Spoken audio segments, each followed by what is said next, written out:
Elements of Love. A Journey Through the Heart. Tina Khatri. Copyright page. Legal information about the copyright. Copyright 2025, Tina Khatri. All rights reserved. No part of this book may be reproduced in any form or by any means without written permission from the publisher, except in the case of brief quotations embodied in critical articles and reviews. Dedication. For Michael, my heart and my home. With you, every step of this journey feels like an adventure of love. Introduction. Welcome to The Dance of Elements, a journey to balance and love. In the hustle of modern life, where everything feels rushed and cluttered, it's easy to lose sight of the inner harmony we are meant to cultivate. The four elements, earth, water, fire, air, and space, are not just forces of nature, they are energies we embody, and when we learn to work with them, we discover the balance that leads to peace, joy, and deeper connection with ourselves and the world around us. This book is a journey into these energies, into the dance that weaves them together. For centuries, ancient cultures have known the importance of balance within the elements, and it is through understanding them that we align ourselves with the flow of life. Each element represents a unique aspect of who we are, from the grounding presence of earth to the liberating vastness of space. But to live in harmony with these forces is not merely theoretical, it is practical, tangible, and deeply transformative. This book explores the essence of each element as they appear in our lives. It begins with earth, the grounding force that gives us stability and a sense of belonging. From there we journey into the flowing energies of water, the passionate yet controlled fire within us, the freedom and creativity in air, and ultimately the ethereal and expansive nature of space, the unseen force that connects us all. What you can expect. Practical guidance. Through stories, rituals, and practices drawn from ancient wisdom and modern insights, you will learn how to reconnect with these elemental forces in your daily life. Personal reflection. The exercises and meditations will guide you to explore your own relationship with these elements, uncovering areas where you might feel blocked or unbalanced. Transformation. By integrating the lessons of these elements, you will gradually start to experience more peace, creativity, and love. You will learn to navigate life with more ease, knowing when to stand firm like the earth, flow like water, ignite your passions like fire, embrace freedom like air, and open yourself to infinite possibilities like space. As you read through these pages, remember that you are not just learning about abstract concepts, you are reawakening a deeper understanding of yourself. This is an invitation to reconnect with the very essence of life, the space, the elements, the energy within you. As we journey through these chapters together, I hope that by the end you will realize that you don't need to chase happiness or balance. It is already within you. You are a living embodiment of these elements, and it is through their integration that you come home to yourself. In the end, life is not about having more or achieving more. It is about aligning with the energy that already surrounds us, welcoming it, and allowing it to guide us in our relationships, our work, and our personal growth. When you can balance these elements within yourself, you create a life full of meaning, joy, and true love, a love that is unconditional, ever-growing, and boundless. Welcome to the journey of coming home, of integration, and of everyday joy. You are already exactly where you need to be. Let's begin this dance of the elements together. Acknowledgement. To my beloved Michael Probst, in you, I found the truest love, not a love that demands but one that gently holds, a love that is patient, understanding, and free. You brought with you a grace that reshaped my world, a kind of quiet blessing more powerful than any word. You've been my steady hand, my partner in this journey, the one who helped me heal and made me see clearly. In every challenge, in every joy, you stood by me, your love never wavered, it only grew deeper endlessly. With you, love is not a destination but a path that teaches me daily what it means to trust, to laugh. I am thankful for the way you make me feel at home, for the way you've nurtured our love and helped it to grow.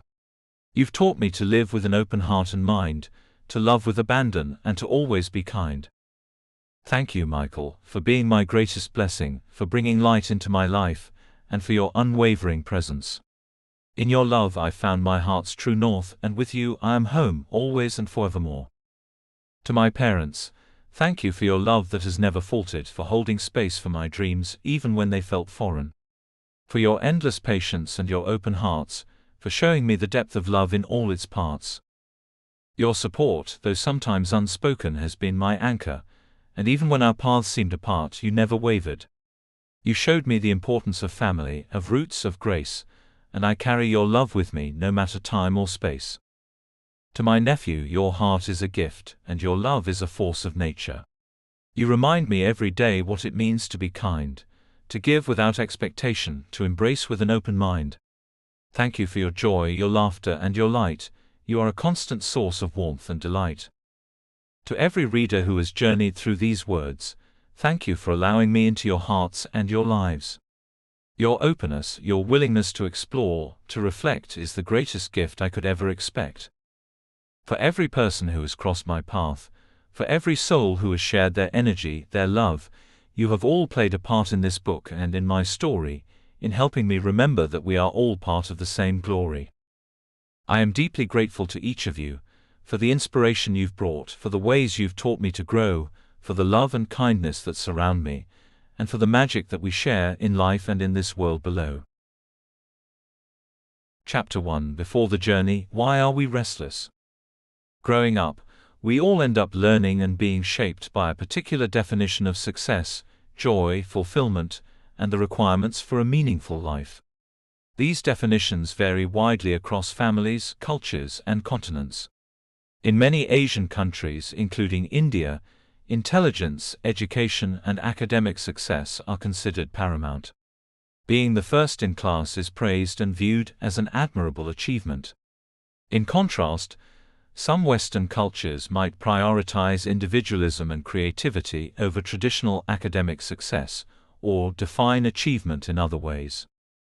In much of the Western world, success is often measured by purchasing power, financial wealth, and capital income. The symbols of a good life tend to be material possessions, status, and comfort. These cultural narratives are powerful, shaping generations and setting the expectations against which we measure ourselves. To counterbalance these pressures, many modern movements and social initiatives have emerged. Mental health awareness, for example, is gaining prominence and becoming a new marker of success and well-being in current and future generations. The understanding that a person's happiness and emotional stability are as important as external achievement is spreading rapidly. Yet, despite all these measures, understandings, and efforts, something remains incomplete. Irrespective of where we stand, where we come from, or what we do, many people feel a persistent void inside. Some consciously ignore it, defending their achieved success and external accomplishments. Others remain unconscious of it, refusing to acknowledge anything beyond their immediate reality. This feeling of emptiness is a universal human experience. It is the silent ache beneath the noise of everyday life, the restless questioning that surfaces in moments of stillness. I have felt this ache deeply, not as a distant philosophical idea but as a lived experience. For over 10 years I was in a state of deep depression, a silent suffering that even affected my body in profound ways. My heart rate would fall dangerously low, threatening to stop entirely. I suffered what doctors described as silent heart attacks. For a decade, I lived with this heavy shadow, navigating a precarious balance between life and death. What kept me going through this ordeal was a mixture of faith, self-healing efforts, and endurance. The grace of God, the blessings of Shirdi Sai Baba, the cosmic dance of Shiva and Shakti, and the unspoken love that comes from nature itself all played their part. Through this, my understanding of life began to shift. Something inside me twisted and turned, breaking old patterns of perception and opening a new way of experiencing existence. I came to a point where I could truly love, not as an abstract concept or a romantic ideal, but as a state of being. I could experience love deeply, and feel connected to everything around me. I am not claiming enlightenment or the status of a guru. Far from it. But I do carry something valuable, a message and insight that could help others on their own journeys. I want to share a story to illustrate what I mean. I met a government official at a foreign office, a highly successful, intelligent man who was among the top 1% in the country. He had cracked some of the most difficult engineering and government exams. Being an engineer myself, I understood and respected his practical, logical outlook on life. What surprised me was a blunt and crisp statement he made during our conversation: "I do not believe in love." That sentence stayed with me. It felt like a jarring contradiction.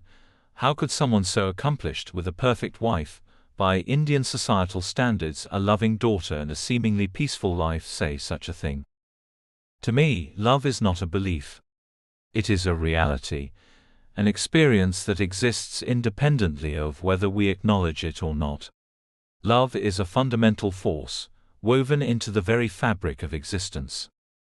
It broke my heart to witness this absence, the lack of love in a man surrounded by women known traditionally for their capacity to nurture and create love, his wife and daughter. On the other hand, I have met many others, men, women, teenagers, even children, who could not only believe in love but embody a state of bliss that comes with it. To be clear, experiencing love does not mean a life free of anger, hurt, pain, or other difficult emotions. These emotions are essential to the human experience. Without them, how would we know joy? How would we understand growth or transformation? But to touch that place of bliss, the deep well of peace and love inside us, is indescribable. It is a basic experience waiting to be uncovered beneath the layers of conditioning, fear, and distraction. This life is a total sum of experiences, a blend of joys and sorrows, hopes and disappointments. In mathematical terms, it is an infinite array of permutations and possibilities. Yet most people are unaware of this truth. They remain stuck in patterns that keep the inner void alive. Look around. Look inside yourself. What do you see? How would you define this world? What is your own idea of success? The ache of modern life. Modern life, with all its conveniences and technologies, has paradoxically increased this feeling of restlessness. We are more connected than ever, yet often feel isolated. The pace of life is faster, leaving less room for reflection, for presence, and for connection to our inner selves. In cities, people rush from one task to another.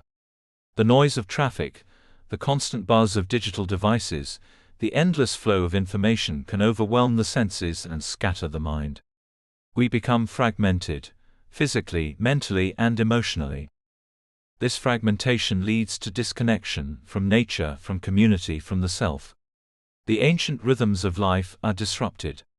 The connection to the natural elements that sustain us, water, air, earth, fire, and space, is lost or diminished.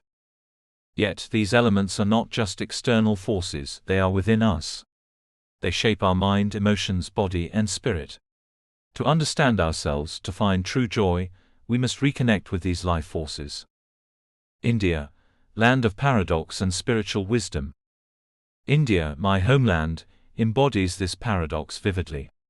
It is a land of immense contradictions, extreme poverty alongside spiritual richness, ancient wisdom alongside modern innovation, hardship alongside joyous celebration. Here you might find the poorest of the poor rejoicing every day, even as they sleep under the open sky with nothing but a torn blanket. What can be a bigger and nicer ceiling than the stars protecting you?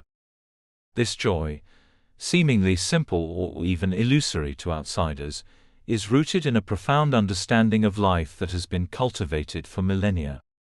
India's spiritual traditions teach us that joy is not something to be found outside, it is an inner state. Despite the challenges, many people here have learned to embrace suffering as part of life, to cultivate gratitude, and to seek union with the divine presence within. This book is an invitation to explore that inner landscape, to understand yourself through the lens of ancient wisdom and practical living. It is a journey into the self through the five elements, the fundamental forces of life that shape who we are. The silent void inside. Why does this void exist? Why does the ache persist despite material success, love, and achievements? This question has echoed through the hearts of seekers, poets, and philosophers for centuries. The answer is subtle and profound. The void is the absence of union with our true nature.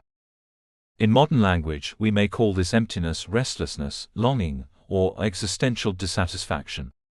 In Indian spiritual tradition, this is described as dukkha, suffering or unease, which arises from the illusion of separateness. We are taught to identify with the roles we play, the engineer, the mother, the businessman, the student, and with the labels society places on us. But beneath these layers lies the silent witness, the unchanging self, the Atman. The journey in this book is about reconnecting with that inner self, through understanding the five elements that make up both the cosmos and the human being. The five elements, a map within. The five elements, earth, water, fire, air, and space, are not just physical substances. In ancient Indian wisdom, they are the building blocks of existence and consciousness. They form the foundation of Ayurvedic medicine, yogic philosophy, and Vedantic thought. They are the forces that shape our body, mind, emotions, and soul. Each element carries unique qualities. Earth is stability, grounding, and support. It is the structure that holds us together. Water represents flow, emotions, and memory. It is the river of experience moving through us. Fire symbolizes transformation, passion, and ego. It burns away impurities and fuels change. Air embodies movement, breath, and thought.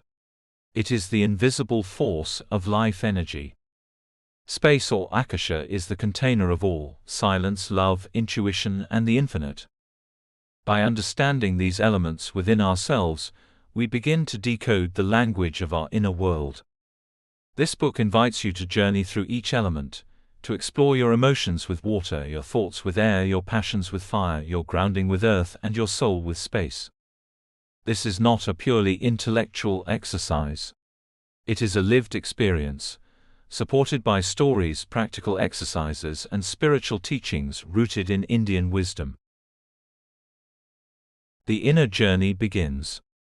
The restlessness inside us is a call, a silent whisper urging us to look deeper, to pause, and to listen. This book is an invitation to respond to that call. It is an invitation to pause the endless chase for external validation and step into a more intimate relationship with yourself. Through the journey of the five elements, you will learn to recognize and honor your emotions, instead of suppressing or ignoring them. Understand the power and movement of your thoughts. Connect to your inner fire, your desires, courage, and transformative energy. Ground yourself in the stability of the earth beneath your feet. Access the spaciousness of your soul, the silent witness that is always present. The path is both ancient and timeless. You do not have to travel far, the journey happens within. The restless brain and the lost art of stillness. Restless leg syndrome is often joked about lightly. Yet if you observe your mind closely, you'll see that most of us suffer from a far deeper, less visible condition, restless brain syndrome. This ceaseless mental chatter can feel like a storm, rarely settling, constantly pushing thoughts, worries, memories, and projections to the surface. Men often bury this unrest deep into their subconscious, denying or suppressing it, while women sometimes navigate it through social sharing, conversations, or what some may call gossip. This is, of course, a broad generalization, but it illustrates how, in our own ways, many of us live with a mind that feels like a tangled, noisy mess. Take a moment to reflect on a simple modern observation. Can you find a child today who can sit through a long airplane journey without screens, games, or distractions? It is almost unheard of. Children, like adults, have grown accustomed to constant mental stimulation, rarely experiencing the quiet that once came naturally. This contrast brings me to a vivid memory from a trip to Buddy Mandu, a remote village lost in time and space. There, I met an old gentleman, from a generation seemingly untouched by the modern world's frenzy. His face was deeply lined with wrinkles, but it reflected something rare and precious, calm wisdom. He did not smile easily, it would take effort, nor did he seek to engage actively with his surroundings. He simply existed. He wore a worn-out red turban, faded by years of sun and time, wrapped neatly around his head, a simple white dhoti draped with care, and a plain white chemise that spoke of modesty and tradition. His attire, though humble, carried the dignity of a life lived close to the earth, steeped in time-honored values. This man was herding cattle, seated comfortably on a rock in a place so remote that even motorized vehicles hesitated to venture. It was a sunny afternoon, a holiday with no particular tasks demanding attention. He sat quietly for hours, no phone, no music, no entertainment, no distractions, just stillness. Waiting. Being. That old man, embodying centuries of tradition and simplicity, was deeply rested despite his apparent inactivity. His calmness was a mirror reflecting an internal peace that modern life rarely allows. Restlessness is not merely about physical movement or activity. It is a state of being primarily in the mind, where we are rarely present or at peace with the moment. Our minds run at a constant pace, leaping from thought to thought, caught in worries about the future or regrets of the past. Yet it is this very restlessness that calls us to seek something deeper, a quietness, a union, a place beyond noise. It is the silent invitation to come home to ourselves. In today's fast-paced world, the mind is often likened to a relentless machine, spinning thoughts, worries, desires, fears, memories, and plans without pause. This restless brain syndrome isn't officially recognized in medical texts, but anyone who has struggled with anxiety, distraction, or even a racing mind knows its weight. The old man I met in Buddy Mandu seemed untouched by this inner chaos. His simplicity was not ignorance, it was a profound wisdom, a mastery of presence that many modern thinkers and yogis strive to achieve. He was living the principle of sthira sukham asanam, the yogic concept from the Yoga Sutras, meaning that a posture, asana, should be steady, sthira, and comfortable, sukham. This principle applies not only to the body, but to the mind. He was embodying what ancient Indian philosophy calls shanti, peace, tranquility.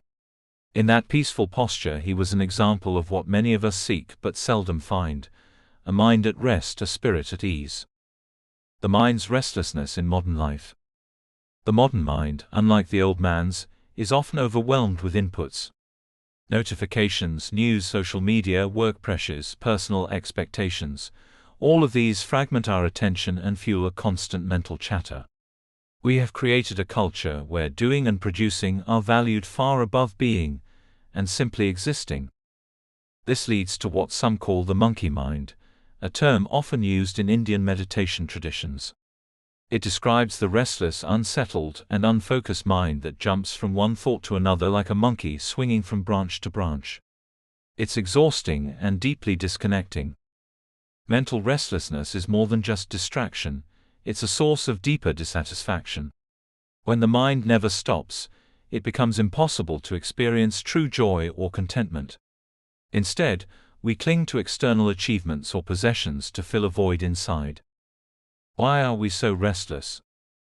This question is ancient and timeless. Why does the mind resist stillness? Indian philosophy offers many answers. One explanation comes from the concept of avidya, ignorance, or a fundamental misunderstanding of reality. Our minds are restless because we have forgotten our true nature. We identify with the body, the ego, the roles we play, and the constant flow of sensory information, rather than with the unchanging witness consciousness behind it all. This ignorance leads to desires and fears, the twin engines of restlessness. We desire what we don't have and fear losing what we do, creating a cycle of craving and aversion. The power of presence, lessons from the old man. The old man from Buddy Mandu was, perhaps unknowingly, a living embodiment of the antidote to this restlessness, presence. Presence is the practice of being fully in the moment, observing life as it unfolds without judgment or distraction. It is what the yogis call smriti, mindfulness or memory, but not just in the intellectual sense. It is a deep awareness that holds both the body and mind in harmony with the present moment. He did not need entertainment because his mind was engaged in the simple act of being, feeling the warmth of the sun, hearing the sounds of nature, sensing the rhythm of his breath, and being with his cattle. In this simplicity, he was connected to the deeper flow of life. What can we learn from this? Our modern lives rarely allow us to sit for hours on a rock with nothing to do. Yet the old man's stillness teaches us the power of slowing down, of allowing the mind to rest. It is a call to reclaim the sacred art of doing less and being more. In the words of the ancient Upanishads, when the mind is still, the self reveals itself. This stillness is not just an absence of thought, but a presence of deeper knowing, love and peace. The restless mind and the element of air. In Indian philosophy, the restless mind is closely associated with the element vayu, air. Air represents movement, change, and the flow of thoughts. Just as the wind is invisible yet felt strongly through its movement, the mind's activity is subtle but incessant. The yogic and Ayurvedic traditions explain that prana, the vital life force, flows through the breath and carries the energy of the mind. When the air element within us is out of balance, the mind becomes scattered, anxious and restless, much like the monkey mind we experience daily. The old man, sitting silently amidst the cattle and hills, was deeply grounded in earth, prithvi, and space, akasha elements, which brought him stability and stillness, calming the ever-moving air within. Taming the restless monkey mind. That restless mind of ours, always darting, jumping, spinning like a mischievous monkey, is nothing new. It's been giving humans a hard time since the dawn of time. Long before we had smartphones or endless notifications, our ancestors were already wrestling with a mind that refused to sit still. What did they do? They became master observers of the wild mental winds inside themselves. And over centuries, like patient gardeners, they nurtured ways to calm the storm, all by understanding the mysterious air element that fuels our breath, thoughts, and restless energy. These time-tested tricks didn't just pop out of thin air, pun intended. They grew from real stories, lived experiences, and shared wisdom passed down from generation to generation. 1. Conscious breathing pranayama, the ancient hack for slowing the mental hamster wheel. Imagine your mind as a frantic hamster on a wheel, running faster and faster with no end in sight. Now, ancient yogis noticed something remarkable. When you slow down your breath, the hamster also starts to catch its breath. Enter pranayama, the OG breath control practice. It's like a reset button for your busy brain. The legendary sage Patanjali, whose Yoga Sutras are like the user manual for life, taught that calming the mind begins with taming the breath. The Chandogya Upanishad tells the story of sage Svetaketu, who learns from his father that prana, life force, is the essence behind breath and all movement. Controlling prana means controlling life itself. Through controlled breathing, the restless mind can be steadied like a wild horse brought gently to a halt. Take Nadi Shodhana, alternate nostril breathing, for instance. It's like rewiring your internal Wi-Fi, balancing energy channels and tuning your mind to harmony. One breath at a time, your thoughts slow down, your nervous system chills out, and peace creeps in like a gentle breeze. 2. Grounding practices. Reboot your brain by touching the earth. Long before cozy couches and cushy carpets, people lived barefoot. Whether it was farmers tilling the fields or kids chasing butterflies, bare feet on the earth weren't just practical, they were a secret weapon against mental chaos. The earth element offers a kind of magic anchor. When your brain feels like it's doing cartwheels, planting your bare soles on grass or soil pulls you back to solid ground, literally and figuratively. The Rig Veda celebrates Prithvi, the earth goddess, as the nurturing mother who supports all life. There is a beautiful hymn reminding us that the earth is both our foundation and our refuge. To connect with her, we must come down to her level, physically and mentally. Imagine a child running free in a village, the smell of fresh earth and grass underfoot, worries dissolving with each step. These simple moments of connection with nature are the original mindfulness practice, grounding the erratic air element so your thoughts don't fly away like startled birds. 3. Nature observation. Become a wind whisperer. Our ancestors were natural-born Zen masters, watching clouds drift lazily across the sky, feeling the playful push and pull of the breeze and marveling at how leaves dance on the wind. These simple observations weren't just idle pastimes, they were lessons in flow and acceptance. The Atharva Veda speaks of Vayu, the wind god, as the breath of life itself, invisible but everywhere, constantly moving and transforming. There is a story of how Vayu teaches sages the importance of surrender, flow like the wind, go where life takes you. Watching the trees sway teaches us that life's gusts come and go. Like the wind, thoughts and emotions are in constant motion, impossible to hold on to.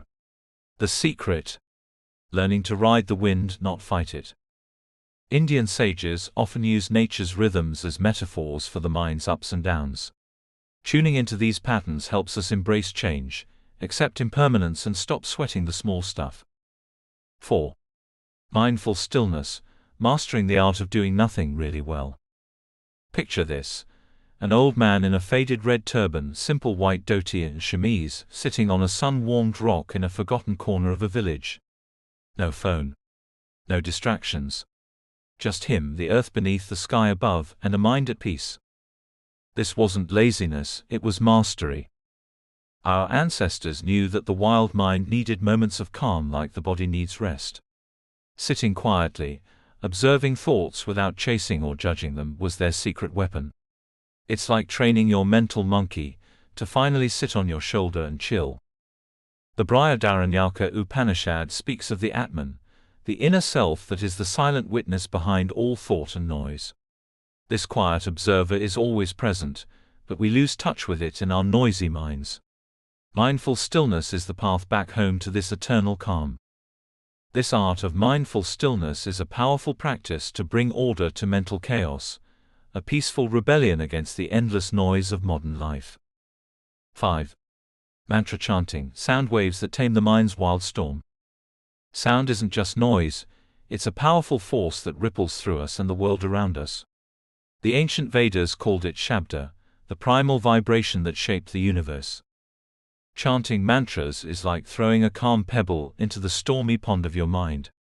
Those sacred sounds create soothing vibrations that settle the nervous system, focus scattered thoughts, and bring a sense of unity. The Rig Veda begins with the mantra Om, considered the primal sound of creation itself, a cosmic hum vibrating in everything. When you chant Om or other mantras like Gayatri, you connect with this universal vibration, tuning your mind to the rhythm of the cosmos. Imagine a group gathered in a temple courtyard, voices rising in harmony. It's like a collective calming spell, a sonic hug for the soul. Even alone, repeating a mantra grounds you, like humming your favorite tune on a tough day. Through these playful yet profound practices, the sages of India handed down a treasure trove of tools to tame the restless mind, gifts from a time long past, but as relevant today as ever.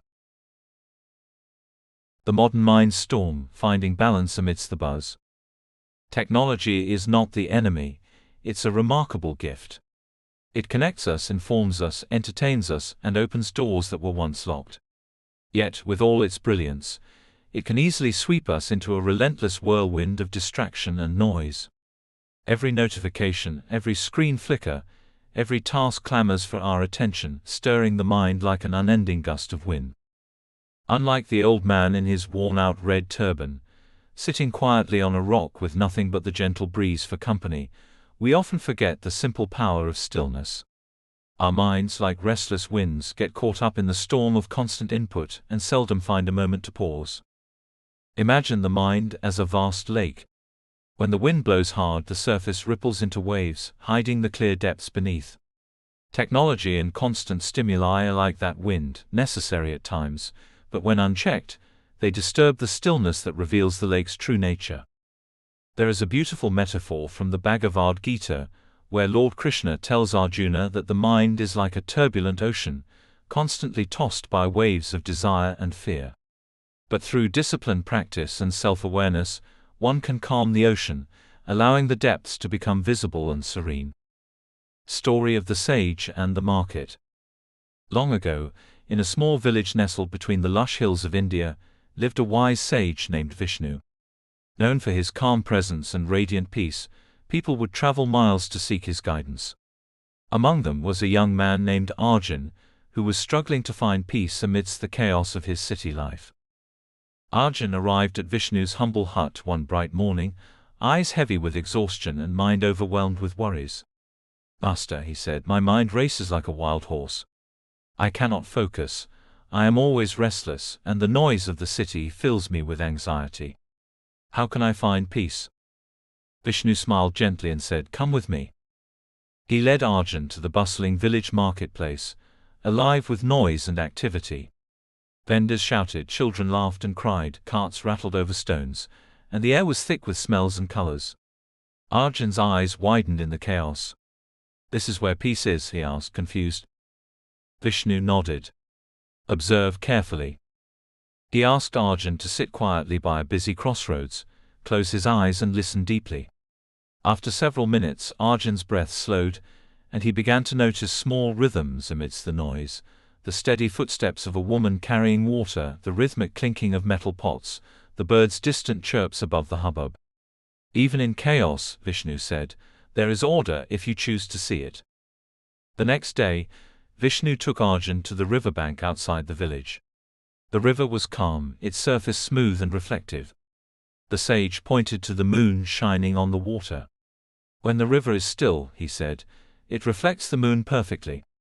But when the wind stirs the water, the reflection breaks into ripples and you cannot see clearly."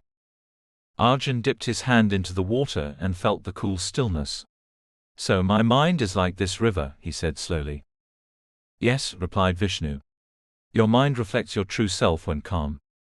The noise, like the wind, stirs your thoughts and emotions. But you have the power to choose when to let the wind blow and when to let the river rest."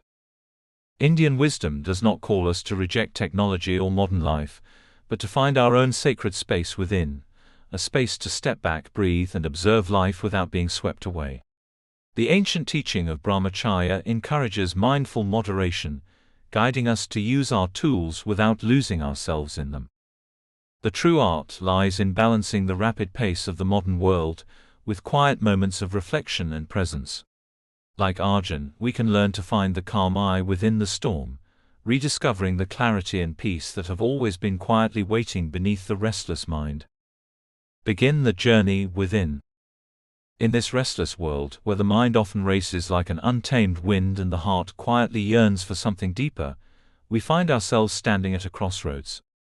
The familiar paths of success, achievement, and distraction have their place, yet they rarely lead us to the profound peace and joy that live beneath the surface of our daily lives. We live in a time where technology connects us yet often leaves us feeling more isolated, where information floods our senses yet leaves the soul thirsty for meaning. The old man with the worn-out red turban, sitting silently on a rock in a remote village, reminds us of a forgotten truth, that stillness and presence are not luxuries but essentials. His quiet acceptance and peaceful existence speak to the possibility that beneath the chaos of our modern minds lies a wellspring of calm waiting to be rediscovered. Similarly, ancient Indian wisdom, carried through the Vedas and living traditions, has always invited us to look inward, to balance the elements within ourselves, and to find harmony amidst life's fluctuations. This wisdom does not reject the world or its progress, but asks us to engage with it consciously, using technology and culture as tools, rather than allowing them to dictate our inner landscape. This book is your invitation to step into that inner space, to slow down the restless mind, to embrace the full spectrum of your emotions, thoughts, and experiences, and to reconnect with the timeless elements that flow through and support you. As we move forward, we will journey through water's flow, air's movement, earth's grounding, fire's transformation, and space's silence. Each element will offer insights and practical ways to heal, grow, and awaken the love that already lives within you. Know this: you do not need to be perfect, nor do you need to have all the answers. This is not a call for a distant, elusive enlightenment, but a gentle invitation to begin right where you are. The restlessness you feel is not a problem to be fixed but a signal, a doorway to something richer and deeper. Behind the noise of the mind and the distractions of life, there is a vast space of peace, clarity, and love waiting to be explored. So take a deep breath. Feel your feet on the ground. Let your heart open just a little more. The journey is yours to make, and the time to begin is now. Let us walk this path together. Chapter 2: Water, Flow, Emotion, and the Sacred Memory. When the heart could no longer hold. There are times in life when the heart becomes so full it starts to crack, not from weakness but from the unbearable weight of holding back the tides. Mine cracked quietly, without warning. There was no dramatic fall, no public collapse. Just a slow erosion day after day of hope, of dreams, of breath. At 21, I reached the edge of something unspeakable. From the outside perhaps it looked like a phase. A young woman, overwhelmed, fragile, maybe dramatic. But inside, I was drowning. Not in water, but in emotion. A kind of grief that did not have a clear name, a kind of pain that could not be stitched. Doctors said it was depression. A silent kind. My heart rate dropped so low on many days they thought I wouldn't make it through the night. Not once or twice, but over and over for nearly a decade. It was as if my body wanted to retreat while I kept whispering, "Wait. Just a little longer." No one teaches you how to hold despair in your lungs. You either float or you sink. And when you can't do either, you just stop trying to breathe altogether. That was when I was gifted something unexpected, a trip to Mauritius. I didn't ask for it. I didn't want it. When your soul feels heavy, even beauty becomes unbearable. And Mauritius, with its postcard-perfect beaches and sun-drenched waters, felt like a place I didn't deserve to stand in. Still I went. More out of obligation than desire. I was accompanied by people who didn't help the pain. In fact, they deepened it. They made me feel small, stupid, unworthy. Words hurt. Their silences hurt more. And yet something else called to me. The ocean. I have always loved water. Even as a child, I would sit for hours near rivers or ponds, feeling as though they spoke in a language I once knew but had forgotten.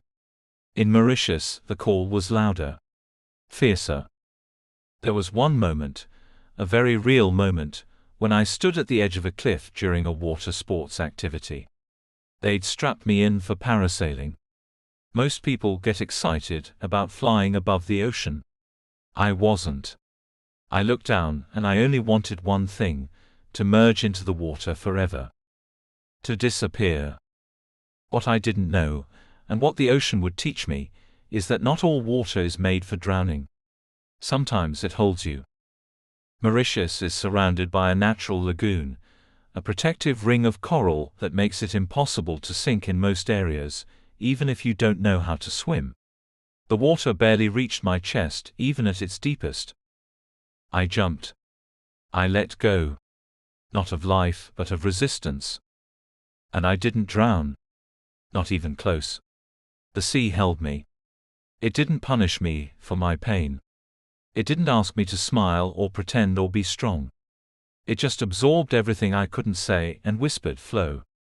It was the beginning of a long, long remembering. I didn't drown. Not even close. Instead, the water sang to me. The waves didn't crash with noise, they played a rhythm. A music I hadn't heard with my ears but felt with every cell of my skin. They hummed a kind of lullaby, not the one that puts you to sleep, but the one that finally wakes you up. Like a mother humming to a child, not to quiet her, but to remind her that she is safe. That she is seen. That she belongs. Each wave touched me with the softness of someone who knows your sorrow, without asking you to explain it. There was no judgment in those tides. Only movement. Only music. I fell in love. Not with a person. Not even with the sea itself, but with the possibility that I could feel again. That something as vast and ancient and untamed as the ocean could hold space for someone like me, bruised, bitter, and barely breathing.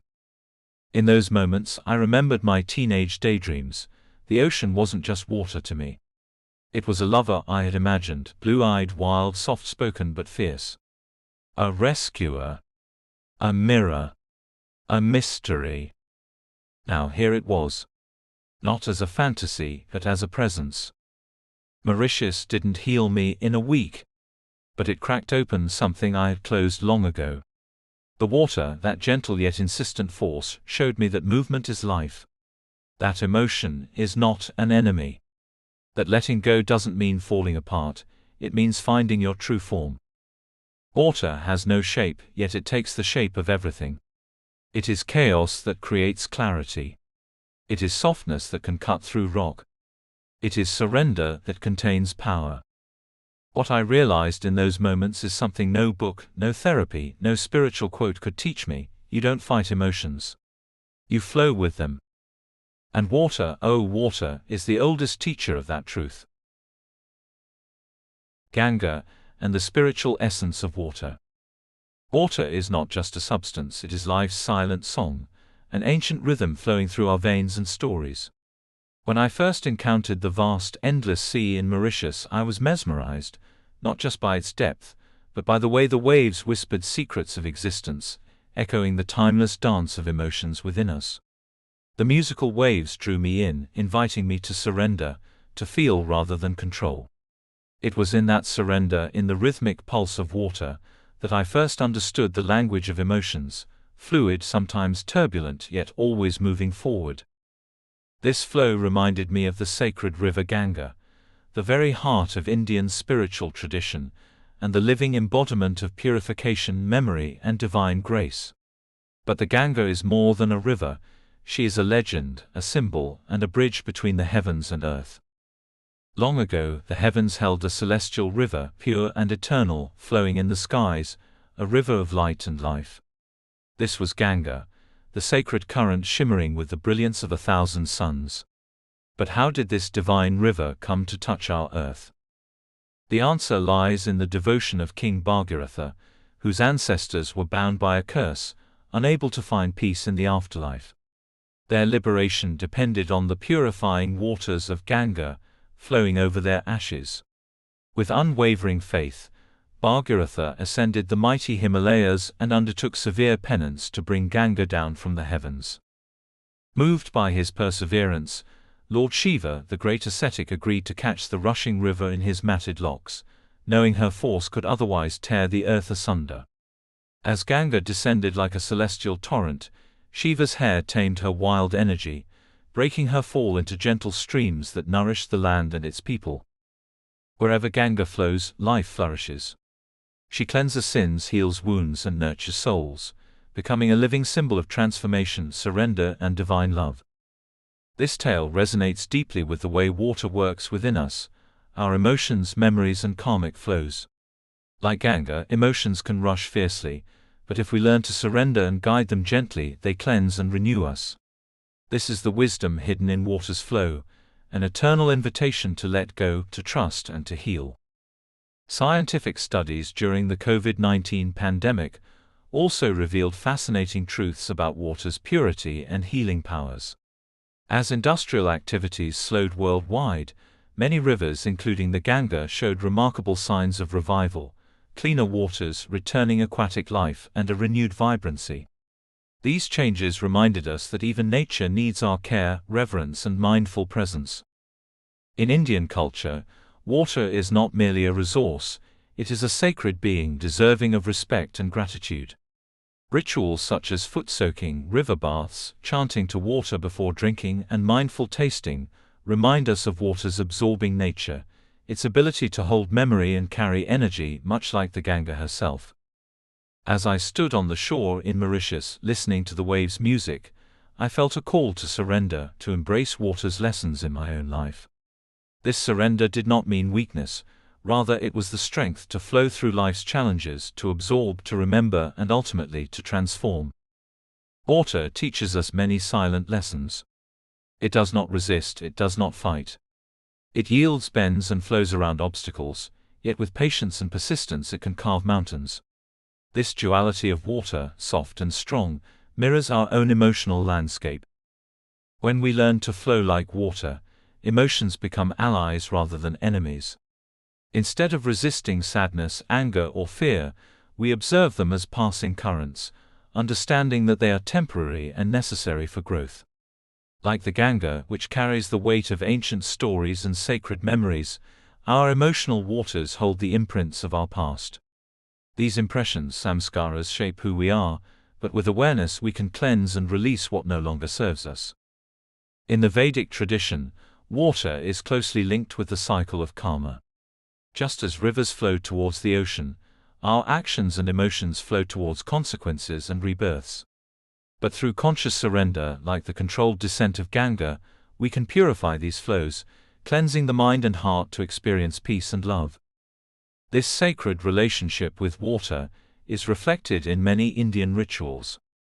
Before drinking water, a simple act of chanting or offering gratitude transforms the mundane into the divine. Foot soaking in cool river water grounds us, connecting body and mind to Earth's nurturing energy. Bathing in rivers, especially the Ganga, is believed to wash away not only physical dirt, but also emotional burdens, offering a fresh start. These practices are not mere superstition, but embody a deep understanding of how our bodies and minds interact with natural elements. Water's ability to absorb and carry vibrations means that our intentions and emotions are imprinted on it, influencing both ourselves and the environment. During my own healing journey, I found solace in these rituals. When depression weighed heavy, when the heart's rhythm faltered, the act of sitting quietly by water, listening to its flow, became a balm for my restless mind and troubled spirit. The water's gentle rhythm was a metronome, helping me regain my internal balance. The musical waves. There was a moment, quiet yet profound, when I first truly fell in love with water, not just as a physical necessity but as a living, breathing presence. It was by the shores of Mauritius, where the endless ocean sang its timeless song. The waves danced rhythmically, each one a delicate note in an eternal symphony. The sound was not just heard but felt, vibrations moving through my bones syncing with the cadence of my own breath and heartbeat. I remember sitting on the sandy shore, eyes closed, allowing the salty breeze and rhythmic splash to wash over me like a sacred chant. The water's musical waves whispered secrets of flow and surrender. They taught me how to move with life's currents rather than resist them, how to embrace the unknown with open arms. That experience cracked open a part of me that had long been hardened by anxiety, doubt, and fear. The water showed me the art of letting go, not as weakness but as strength. I learned to witness my emotions as waves, sometimes gentle, sometimes wild, always transient. This is the essence of surrender, not losing oneself, but finding oneself in the endless dance of give and take. A divine descent. To truly grasp the sacredness of water in Indian tradition, one must journey back to the timeless tale of how the Ganga descended to earth, a story that embodies surrender, devotion, and transformation.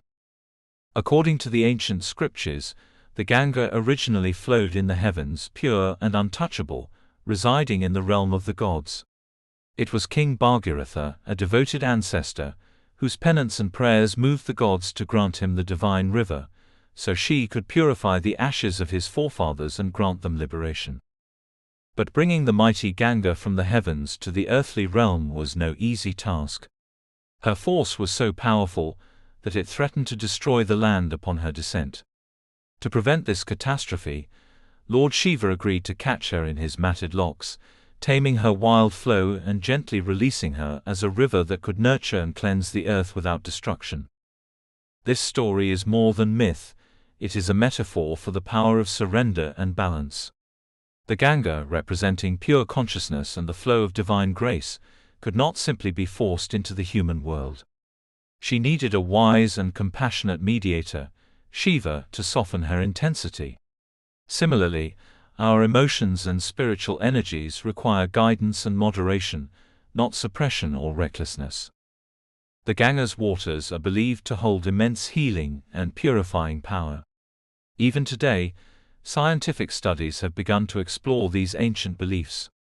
During the COVID-19 pandemic, the waters of the Ganga were observed to exhibit self-purifying properties, with natural microbial activity improving water quality.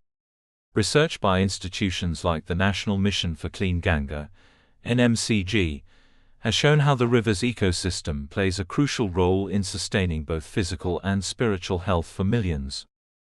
The Ganga teaches us that purity is not about perfection, but about continuous flow, cleansing, and renewal.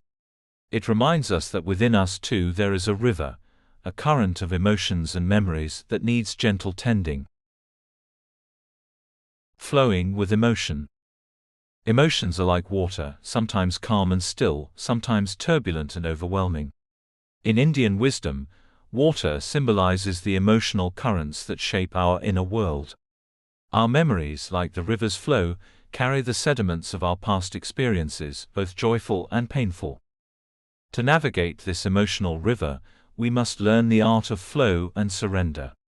Holding on to pain or resisting change is like trying to stop a river with your hands. It only creates tension and frustration. Instead, when we allow emotions to move through us, honoring their presence without judgment, we find release and healing.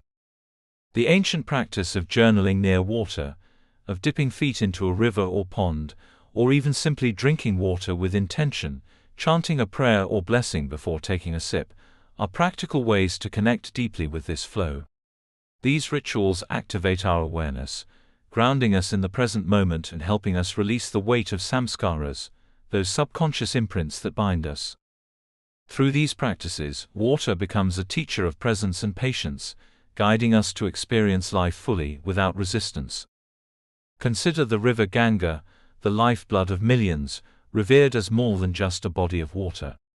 According to the ancient Puranas, Ganga's descent from the heavens to earth was no ordinary event. It was a divine intervention, a cosmic dance of gravity and grace, where Lord Shiva caught her rushing torrent in his matted locks to soften her fall, preventing destruction on earth. This story, while mythic, speaks deeply about balance, how even immense power needs restraint, and how surrender and control can coexist harmoniously. The Ganga is known as Janhavi, named after the sage Janu who, moved by her force, swallowed her into his ear and released her gently onto the earth. This myth reflects the cyclical nature of emotions and experiences, sometimes overwhelming, sometimes subdued, sometimes held within, sometimes allowed to flow freely. Through this narrative, the ancient sages taught that emotions, like water, must be respected in their power but also guided with wisdom. Scientific studies during the COVID-19 pandemic have even shown how rivers like the Ganga, despite pollution challenges, possess remarkable self-purifying qualities. Research from India's National Mission for Clean Ganga highlighted the river's ability to rejuvenate and maintain ecological balance, echoing the spiritual idea that water carries the potential to cleanse not only the body but the mind and soul. In personal practice, engaging with water helps us embody these truths. The simple act of foot soaking in a cool stream becomes an intimate ritual of surrender. Journaling near a riverbank tunes the mind into the river's timeless flow, inviting us to release stagnant emotions. Chanting mantras to water before drinking reminds us that this element absorbs vibrations. It is a living witness to all that we bring before it. When I first tried this, speaking blessings aloud over a glass of water felt strange, almost superstitious. But I noticed something subtle. The water seemed to taste softer, more refreshing. It was as if the positive energy had dissolved into the liquid, transforming its essence. Science now acknowledges this phenomenon through studies on water memory and energy, echoing ancient Indian intuition. Water's absorbing nature also warns us. It holds both purity and pollution. Just as rivers collect debris and toxins, our emotional waters can become muddied with unresolved pain, anger, or grief. Ayurveda teaches that when kapha is out of balance, emotions stagnate, creating heaviness in the heart and mind. The antidote is to keep water moving, through physical activity, creative expression, or spiritual practices that encourage flow and release. One of my most vivid memories tied to water was standing barefoot on a rocky shore in Mauritius. The ocean was vast, a blue expanse stretching beyond the horizon, indifferent to human worries yet intimately connected to our breath. As waves curled and broke gently around my feet, I felt an awakening. The restless currents inside me began to mirror the tides, ebbing and flowing naturally rather than fighting against themselves. That day, I realized water's lesson. To surrender is not to give up but to dance with the current, to move with the rhythm of life instead of against it. This is the heart of water's teaching, to embrace change, to feel deeply without drowning, to let go of control and trust the journey. As the sage Patanjali says in the Yoga Sutras, yoga is the stilling of the fluctuations of the mind. Water teaches us that stillness does not mean rigidity but a calm flow beneath the surface, steady and life-giving. Through engaging with water, whether through ritual, observation or simply being present near it, we reconnect with an ancient wisdom that flows through us all. This connection invites a profound healing, an opening to love that is patient, expansive, and endlessly renewing. Water as a mirror, dance of presence and patience. Water, in its endless dance, whispers secrets of presence and patience. It is both a wild river carving valleys through stubborn rock, and a tranquil lake holding the sky's reflection without a tremble. This fluid paradox mirrors our inner world, sometimes turbulent, sometimes still, but always alive, always teaching. The ancient sages, those timeless poets of the soul, didn't just theorize about water, they bathed in it, drank from it, and let it wash through their very being. Through sacred rituals like Jal Abhishekam, the gentle pouring of water while chanting mantras, they invited water to cleanse not just the body but the tangled webs of the mind. This was not mere ceremony. It was a deep surrender, a washing away of the dust that clouds clarity and joy. I remember beginning my own morning ritual, inspired by this ancient dance, pouring a small bowl of water over my hands, whispering blessings, releasing worries into the endless flow. Each drop felt like a note in a morning symphony, a quiet invitation to start fresh, to greet the day with calm strength. That simple act became a sanctuary, a pocket of stillness before the world stirred. Water holds our memories like a vast living archive. The samaskaras, those impressions etched on our souls, are like ripples on a pond, spreading wide, touching places unseen. When old hurts linger like shadows, they trap us in endless loops of sorrow. But like the story of King Bhargaratha, who summoned the mighty Ganga from the heavens to purify the earth and free his ancestors, we too can call upon water's grace to wash away what weighs heavy. Water is not a passive bystander, it is a healer, a partner in our pilgrimage toward freedom. Science meets spirit, the pulse of sacred water. Modern science, often seen as a cold-eyed skeptic, sometimes uncovers wonders that echo ancient wisdom. Dr. Masaru Emoto's work with water crystals showed how the very structure of water shifts with the vibrations of words and emotions, how kind thoughts and prayers can sculpt beauty into frozen droplets. Imagine that, water, the silent listener shaped by the language of our hearts. During the hush of the COVID-19 lockdown, when human activity slowed to a whisper, the Ganga too seemed to breathe deeply. Scientists observed her waters clearing, her life thriving, a vivid reminder that when we honor and protect water, she nourishes us in return, a sacred reciprocity written in every wave and current. Flow and stillness, the sacred paradox. Water teaches us the art of embracing paradox. It flows with relentless persistence, carving mountains over eons, yet in a quiet moment can mirror the sky's vast stillness. Our emotions are no different, a wild torrent one day, a peaceful pond the next. To live well is to dance with this rhythm, surrendering to the currents without fear, trusting that even the fiercest storm will find its calm. This is the way water lives, and the way we can learn to live too, with grace, patience, and fierce love for the journey itself. The elixir within, water as life's pulse. Water is the silent symphony coursing through every cell, every vessel, every breath we take. Within the vast landscape of the human body, water claims an astonishing presence. Approximately 60 to 70% of us is water. Imagine that. Over 2/3 of your very being is this fluid, shape-shifting element that sustains, connects, and renews. From the tiniest capillaries carrying oxygen-rich blood, to the neurons firing electric signals in the brain, water is the stage upon which the drama of life unfolds. It transports nutrients, flushes out toxins, cushions joints, and regulates our temperature, quietly orchestrating the dance of health and vitality. Without it, the rhythms of the body falter, the delicate balance of mind and matter unsettles.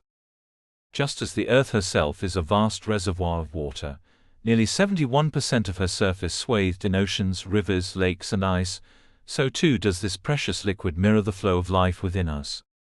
The rivers and seas outside us are like the veins and arteries of the planet, carrying life-giving currents that sustain forests, fields, animals, and humanity itself.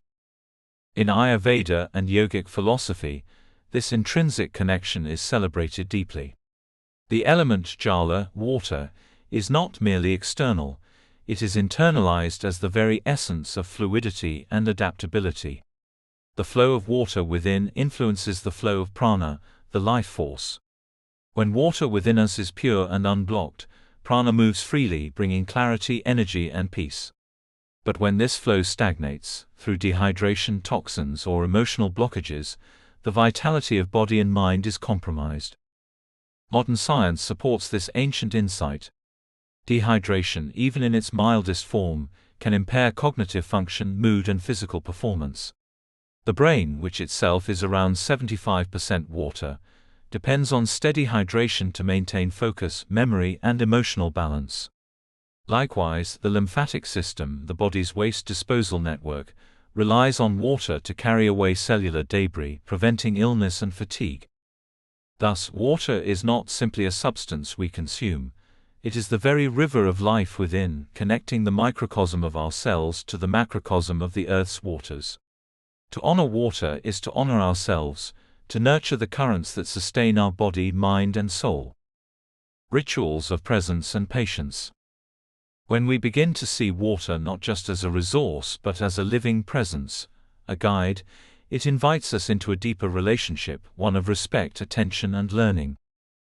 Indian traditions abound with rituals that celebrate water's sacred nature, teaching us to slow down, to be present, and to surrender to the flow of life. Consider the simple yet profound practice of foot soaking. Dipping your feet into a cool stream or basin of water is not merely about cleansing. It is an invitation to reconnect with the earth element through water's gentle embrace. In this act, you acknowledge the fluidity beneath your steadfast steps, recognizing that even the most grounded parts of us rely on flow and softness. Or take the age-old custom of chanting to water before drinking it. This is more than superstition, it is an act of conscious gratitude and mindfulness. Speaking softly to the water, wishing it well, imbues the act of consumption with reverence. You acknowledge that what sustains you is alive, carrying energies, memories, and healing properties. Water remembers. The ancient Indian wisdom says it absorbs everything, every sound, every vibration, every emotion, like a vast cosmic sponge. The story of the Ganga itself is a testament to water's power to carry away impurities, karma, and pain, purifying all in its path. I remember the first time I truly fell in love with water's gentle, yet profound embrace. It was during a quiet morning, on the shores of Mauritius. The waves lapped rhythmically against the rocks, sending out their endless musical pulses, like a heartbeat syncing with my own. I stood barefoot on the sand, eyes closed, breathing in the salty air, and felt myself dissolving into the water's song. The water was not just a liquid, it was a living presence, alive, breathing, and teaching me the art of surrender. As the waves pulled away, taking tiny grains of sand with them, and then returned to caress my feet once more, I understood something simple yet profound. Life, like water, is a flow. Resisting it only brings pain, embracing it brings peace. In Ayurveda, water corresponds closely with the Kapha dosha, the principle of cohesion, lubrication, and stability. Yet even Kapha must flow, or it turns stagnant, heavy, and toxic. Our emotions are no different. When feelings like grief, joy, or anger are allowed to flow like water, they nourish and cleanse us. But when held back, they harden into samskaras, deep-seated impressions and blockages that cloud the mind and body. This is why water is such a powerful ally in emotional healing. Immersing oneself in water, whether through a bath, a swim in a river, or even just washing the hands mindfully, can dissolve tension, soften hardened emotions, and invite clarity. Water and the body, the inner ocean. Just as the Ganga flows endlessly, so too does the ocean of water within us ripple and shift. Our body's water content, around 60 to 70%, forms the foundation for every cell, every thought, every feeling. Each drop participates in the magnificent choreography of life inside, transporting oxygen, cushioning organs, flushing toxins, and regulating temperature. Our blood is largely water, our brain more so. This fluidity underpins not only physical health, but mental clarity and emotional balance. When the internal waters are pure and flowing, our systems hum in harmony. When stagnant or polluted, illness, fatigue, and mental fog take hold. It is no coincidence that Ayurvedic practices emphasize hydration and the use of pure prana-rich water. Drinking water with intention, perhaps after chanting a mantra or sipping from a copper vessel that is said to energize the water, turns a simple necessity into a sacred act. The power of water, gentle flow and tsunami's fury. Water is life's most nurturing companion, soft, flowing, forgiving. Yet, it holds within it a fierce and formidable power, reminding us that surrender does not mean submission without awareness. Just as a calm river nourishes the earth and its creatures, a sudden tsunami can sweep away entire coastlines in moments. These towering waves, born from underwater earthquakes or volcanic eruptions, are nature's dramatic demonstrations of water's overwhelming force, a reminder that beneath the gentle surface lies immense potential for both creation and destruction. In our inner world, water's dual nature mirrors our emotional landscape. When our feelings flow freely like a gentle stream, they cleanse, refresh, and sustain. But when emotions surge unchecked, fear, anger, grief, they can rise like a tsunami, washing away our sense of stability, sweeping us into chaos. Sometimes, like a tsunami, these emotional storms cannot be prevented. They surge from depths unseen, propelled by past traumas or accumulated samskaras. No amount of control or resistance can stop their force. Instead, the wisdom lies in how we prepare and respond, building inner resilience much like coastal communities build barriers and early warning systems. The ancient Indian sages knew this well. They taught us to cultivate sattva, clarity and calm, so that when emotional waves rise we do not drown but ride the tide with awareness and grace. The practice of pratyahara, withdrawal of the senses, and meditation is like the protective sea wall for the mind, offering space to observe the storm without being swept away. Modern science also reveals how sudden, overwhelming floods of water disrupt delicate ecosystems and human settlements. Yet they also renew soil fertility, redistribute nutrients and create new landscapes. Similarly, emotional upheavals, as painful as they are, often clear space for transformation, fresh growth and deeper self-understanding. This teaches us a vital lesson. Water, like life, is neither wholly gentle nor entirely destructive. It is both. It asks us to cultivate respect, humility, and adaptability. To live with water's wisdom is to acknowledge its power, not with fear but with reverence. To learn when to flow freely, when to hold steady, and when to brace for the wave. The cosmic churning of water, life's turbulent dance. In the vast tapestry of Indian mythology, the story of Samudra Manthan, the churning of the ocean, is not just a tale of gods and demons struggling for immortality. It is a profound allegory about water, as the primal substance of life, symbolizing the emotional and spiritual currents within us all. The ocean in this story is much more than a physical body of water. It is the cosmic ocean, representing the vast uncharted depths of the unconscious mind, the storehouse of emotions, memories, desires, and hidden energies. It is the source of all creation, the womb of existence, teeming with both potential and peril. To retrieve Amrita, the nectar of immortality, the gods, devas and demons, asuras had to unite and churn this cosmic ocean. This churning represents the agitation of life's emotional and mental currents, the stirring up of what lies deep within us, the unresolved feelings, fears, attachments and hopes. The tools they used, the mountain Mandara as the churning rod and the serpent Vasuki as the rope, symbolize the stability and tension required for transformation. The mountain represents steadfastness and grounding, the earth element, while the serpent, with its coiling power, embodies the restless energy of water and air intertwined. As they churned, many things emerged from the ocean's depths. Halahala, the deadly poison, was the first to rise, a symbol of the toxic emotions and pain that often surface when we dive deep into our subconscious. This poison threatened to destroy everything, showing how confronting our inner darkness can feel overwhelming. Then, through the grace of Lord Shiva, who consumed the poison and contained its harm, the churning continued. This act teaches us that embracing our pain with courage and calmness prevents it from destroying us. Following the poison, the ocean yielded gifts and blessings. Lakshmi, goddess of prosperity and beauty; Kamadhenu, the wish-fulfilling cow; Airavata, the majestic elephant; and ultimately Amrita, the nectar that grants immortality. This progression reflects a universal truth of life and transformation. Profound growth often follows struggle and discomfort. Just as the ocean's agitation brought forth both poison and nectar, our inner emotional turmoil can yield suffering or profound healing and bliss. Water as life's teacher in the Samudra Manthan. Water in this story is the medium of both destruction and creation. Its very nature is to flow, absorb, transform, and reflect. It carries the karma of the world, just as the ocean carries all the energies churning within the cosmos. The churning of the ocean is like the process of self-inquiry and healing. When we allow the waters of our mind and heart to be stirred, through meditation, introspection, or life's challenges, we face our own poison, fears, regrets, anger, and sorrow. But if we hold steady like Shiva did, these poisons don't consume us, instead they become part of our transformation.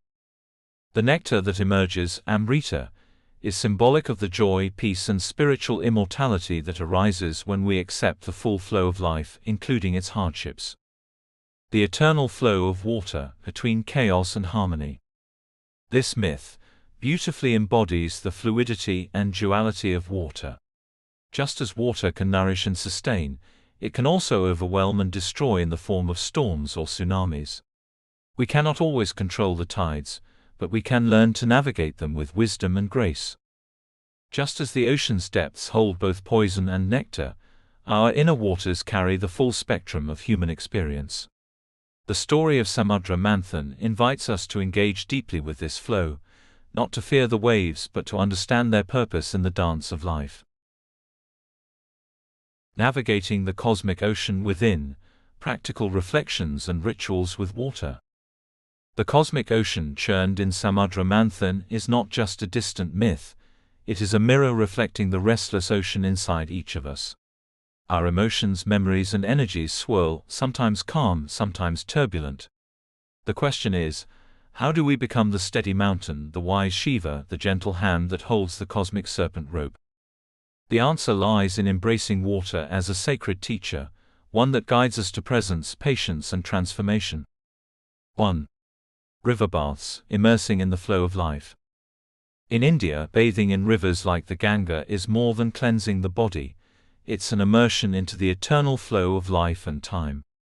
The river's water carries with it centuries of prayers, stories, and energies. Stepping into its embrace is a ritual of surrender, washing away the poisons of the mind and heart. During the COVID-19 pandemic, scientific studies surprisingly showed that the Ganga's waters had a natural cleansing effect, breaking down viruses and purifying itself. This phenomenon reminds us of water's innate power to regenerate and heal, both physically and spiritually. Practically, taking time to soak your feet or hands in water, whether from a river, well, or even a bowl, invites you to connect with that flow. Feel the water's coolness, its gentle pressure, and allow your thoughts to settle like sediment sinking to the bottom. 2. Chanting to water, vibrating the life force. In many ancient Indian traditions, water is revered as a living entity. Before drinking or using water, some cultures practice chanting mantras or softly voicing positive intentions. This is not mere superstition, but an intuitive acknowledgement that water absorbs vibrations and energies. By offering respectful sounds, whether it's the sacred Om, the Ganga's name, or a personal mantra, we consciously infuse the water with peace and purity. Drinking this water then becomes an act of receiving not just hydration, but a living connection to the divine flow. 3. Mindful drinking, tasting the present moment. In our hurried lives, even the simple act of drinking water often escapes mindful attention. But what if each sip became a moment of grace? Before drinking, pause. Observe the water's clarity, its temperature. Feel gratitude for the life it sustains. Listen to its quiet whisper as it enters your body, nurturing every cell. This small ritual can cultivate presence and reverence in everyday life. 4. Journaling near water, writing with the current. Water's gentle movement encourages the flow of thoughts and emotions. Sitting beside a river, lake, or even a quiet fountain with a journal in hand can open a channel to your inner world. Like the ocean being churned in samudra manthan, your mind's currents will stir, bringing hidden feelings and insights to the surface. Write without judgment, let the words flow like water, sometimes turbulent, sometimes still. This practice helps release stagnant emotions, just as the ocean's churning releases both poison and nectar. 5. The fire and water ritual, balancing the elements. In many Indian rituals, water and fire work together, fire transforming, water purifying. After a fire ceremony, yajna, offering water to the flames or pouring water on the embers symbolizes the harmony of opposing forces. In daily life, balancing the fiery energy of passion and transformation with the fluid calm of water creates emotional equilibrium. When anger or restlessness arise, fire, soothing them with water's cool embrace through baths, foot soaks, or mindful breathing near water helps restore balance. Becoming the ocean, not the wave. The churning ocean of samudra manthan invites us to see beyond the surface waves of emotion and turmoil. We are not the restless waves tossed by wind and storm, we are the ocean itself, vast, deep, and eternal. Through simple, mindful engagement with water, whether by bathing, chanting, drinking, or writing, we learn to become still amidst the movement, patient amidst the turbulence. Water teaches us that life's flow cannot be controlled, only embraced. It reminds us that within every churn of chaos there lies the promise of nectar, of renewal, healing, and boundless love. Chapter 3: Air, Thoughts, Breath, and Change. The invisible current, airs dance around and within us.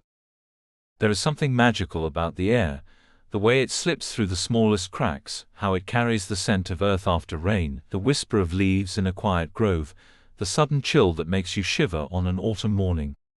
It is everywhere, yet unseen. It shapes our world silently, like a secret artist painting invisible strokes of movement and life. Feel it now, the breath entering your body, cool and crisp, and leaving warm and gentle. This ebb and flow is a dance that never stops.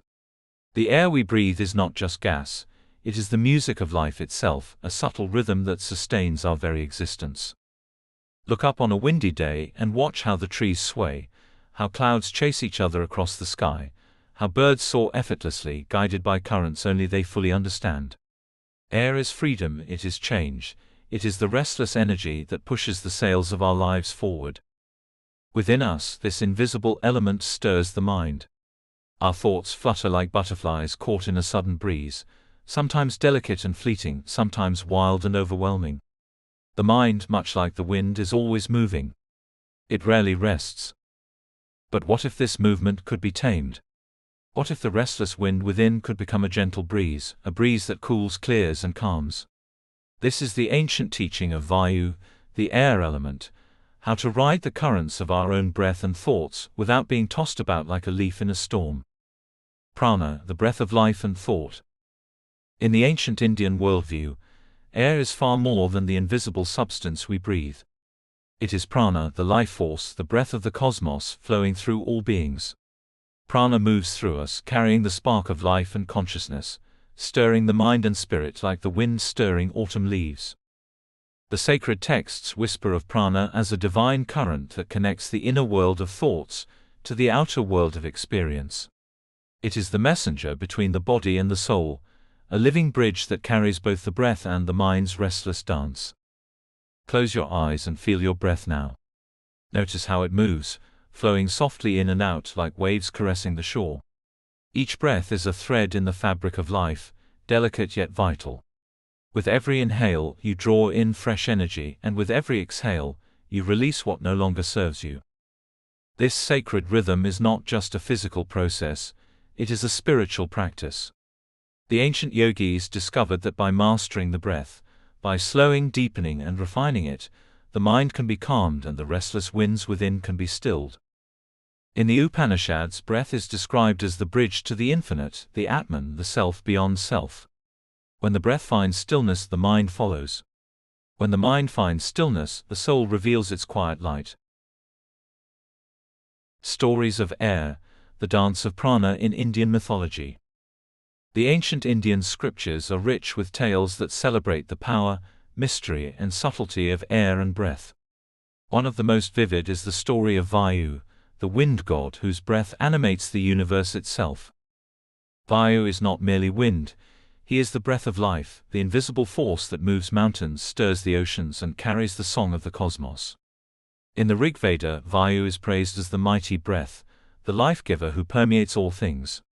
He is swift, unpredictable, and everywhere, much like the thoughts that swirl through our minds. A fascinating tale tells of how Vayu once entered a fierce contest with Indra, the king of gods. Indra, riding his thunderbolt, was powerful and fearsome. But Vayu, invisible and all-pervasive, challenged Indra's might by showing that the breath, though unseen, could be just as powerful. He demonstrated that true strength lies not only in force but in subtlety and persistence, a lesson for the restless mind that sometimes struggles with the noise of its own thoughts. Another profound story is of Hanuman, the monkey god revered for his boundless energy and devotion. Hanuman's strength is often attributed to his mastery over breath and prana. Hanuman, the monkey god adored across India, is no ordinary deity. He's the very embodiment of the air element, lively, restless, powerful, and utterly free. As the son of Vayu, the mighty wind god, Hanuman inherited the wildness and boundless energy of the breeze itself. Legend has it that as a child, Hanuman was a little whirlwind, curious, mischievous, and bursting with energy that no one could contain. Imagine a tiny monkey flying through the forests, leaping from tree to tree, chasing clouds and teasing the sages with his playful antics. It is said that he once tried to swallow the sun, mistaking it for a ripe, glowing fruit. This story isn't just a funny tale, it speaks of Hanuman's fearless spirit and the untamed power of the air within us all. But Hanuman's life wasn't all play.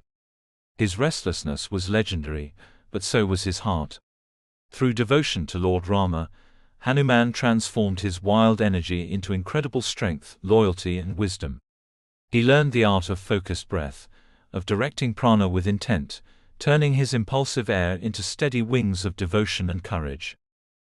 Hanuman's feats, lifting mountains, flying across oceans, burning the city of Lanka, all symbolize what happens when the restless air inside us is channeled with love and purpose. He is a reminder that even the most scattered thoughts, the wildest storms in the mind, can become the breath of divine power.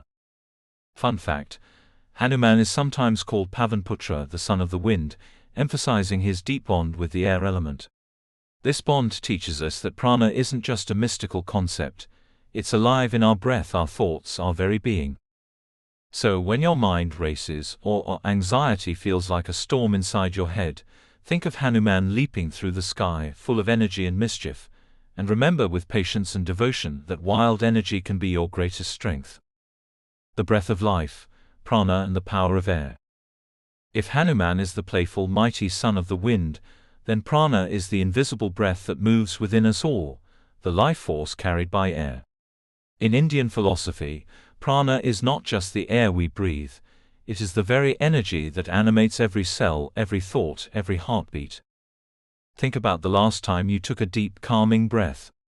Did you notice how for a moment your restless thoughts slowed, your body softened?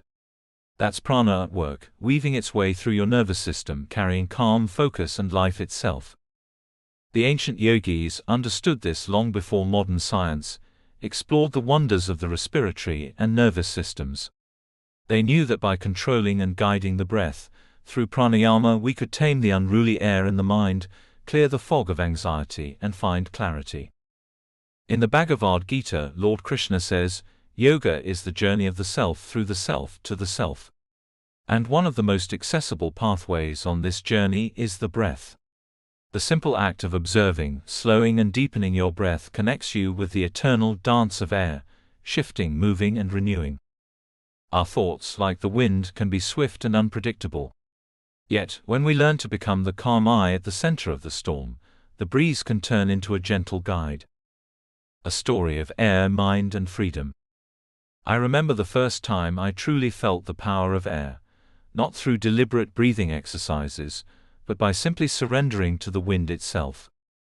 It was one of those gentle evening moments where the sky and water melted into a seamless canvas of soft blues and fading gold, a quiet symphony played by the cool mountain air. The cruise floated gently on the Swiss lake, elegant and serene, while below my parents savored their quiet candlelit dinner. But I wasn't there with them. Drawn by a restless whisper, I slipped away to the open rooftop deck, where the wind roamed free and the world felt wide and wild. I wore a flowy black skirt that danced with every breeze, paired with a soft blue cotton top, the fabric rippling like water itself. The air wrapped around me like a secret friend, cool and alive, pulling me into its rhythm. I was just 16, but inside me churned a storm far heavier than the lake's depths. A man, someone who had given his all, remained unaware, still tied to a fragile bond. Yet he had never truly loved the ones who loved him in return. It seemed his karma was stuck in a longing only for those who refused to want him. A woman, unable to accept her own fate, unable to experience love for herself, tumbled headlong into a maze of social engagements and fleeting relationships, seeking solace but never finding it. And I was caught in the shadows of their unraveling, a silent witness suffocating beneath a silence thick with grief. Then there was a friend, someone I had trusted, someone I hoped to depend on, who could so easily forget, so effortlessly move on, leaving me behind in a cloud of jealousy and cold distance. It was a familiar pain, one I'd known since childhood, the strange bitterness of seeming to have it all, and yet finding that love, the truest, purest kind, always remained elusive. Love, I realized, is not something to be possessed or hoarded. It's a river meant to flow, to share, to spread freely beyond ourselves. Yet here I was, trapped in a place where love was a paradox, given without return, sought without success. But as the wind teased my hair and rippled the black skirt like dark waves, something inside me began to soften. The weight in my chest, the relentless storm in my mind, it started to loosen, melting into the rhythm of the air. I closed my eyes, letting the breeze play through my hair and clothes, a wild, untamed melody that no words could capture. With each gust, the tight coils of pain unwound, the heavy clouds parting to reveal a sky of calm.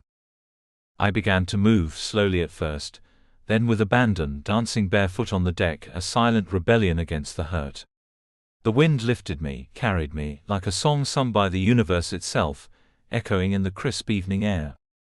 Around me, strangers glanced my way, but I was beyond their gaze, lost in a moment where past and future vanished. The crystal waters stretched endlessly, reflecting stars and moonlight, and I was no longer trapped by betrayal or heartbreak. I was free. That evening on that rooftop under the vast Swiss sky, the wind didn't just touch me, it spoke.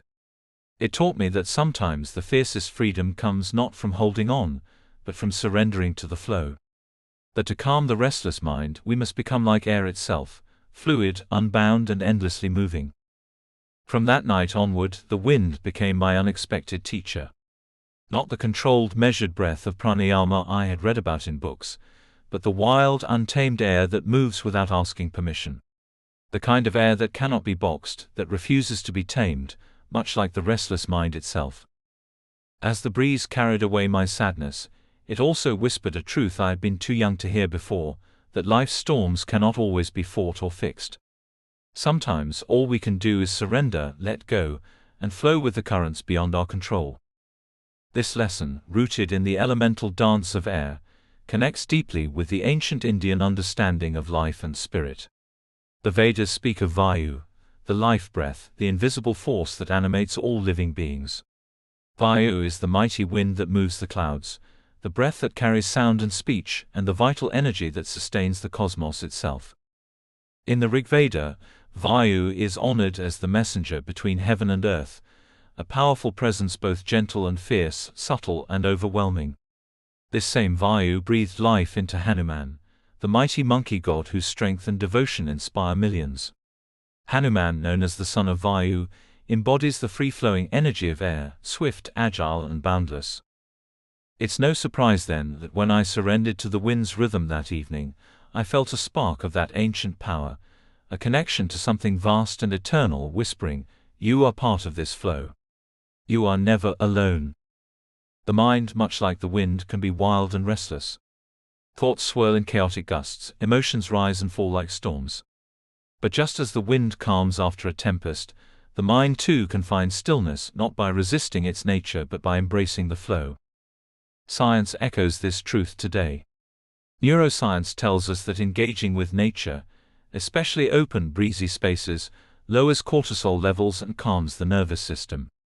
The gentle touch of air on skin stimulates the vagus nerve, the key pathway in our parasympathetic rest and digest system, helping to reduce anxiety and stress. This simple act of surrendering to natural air currents, rather than forcing controlled breathing, is a reminder that healing often comes when we stop trying so hard and start simply being present, open and receptive. So how can we invite this wild healing wind into our daily lives?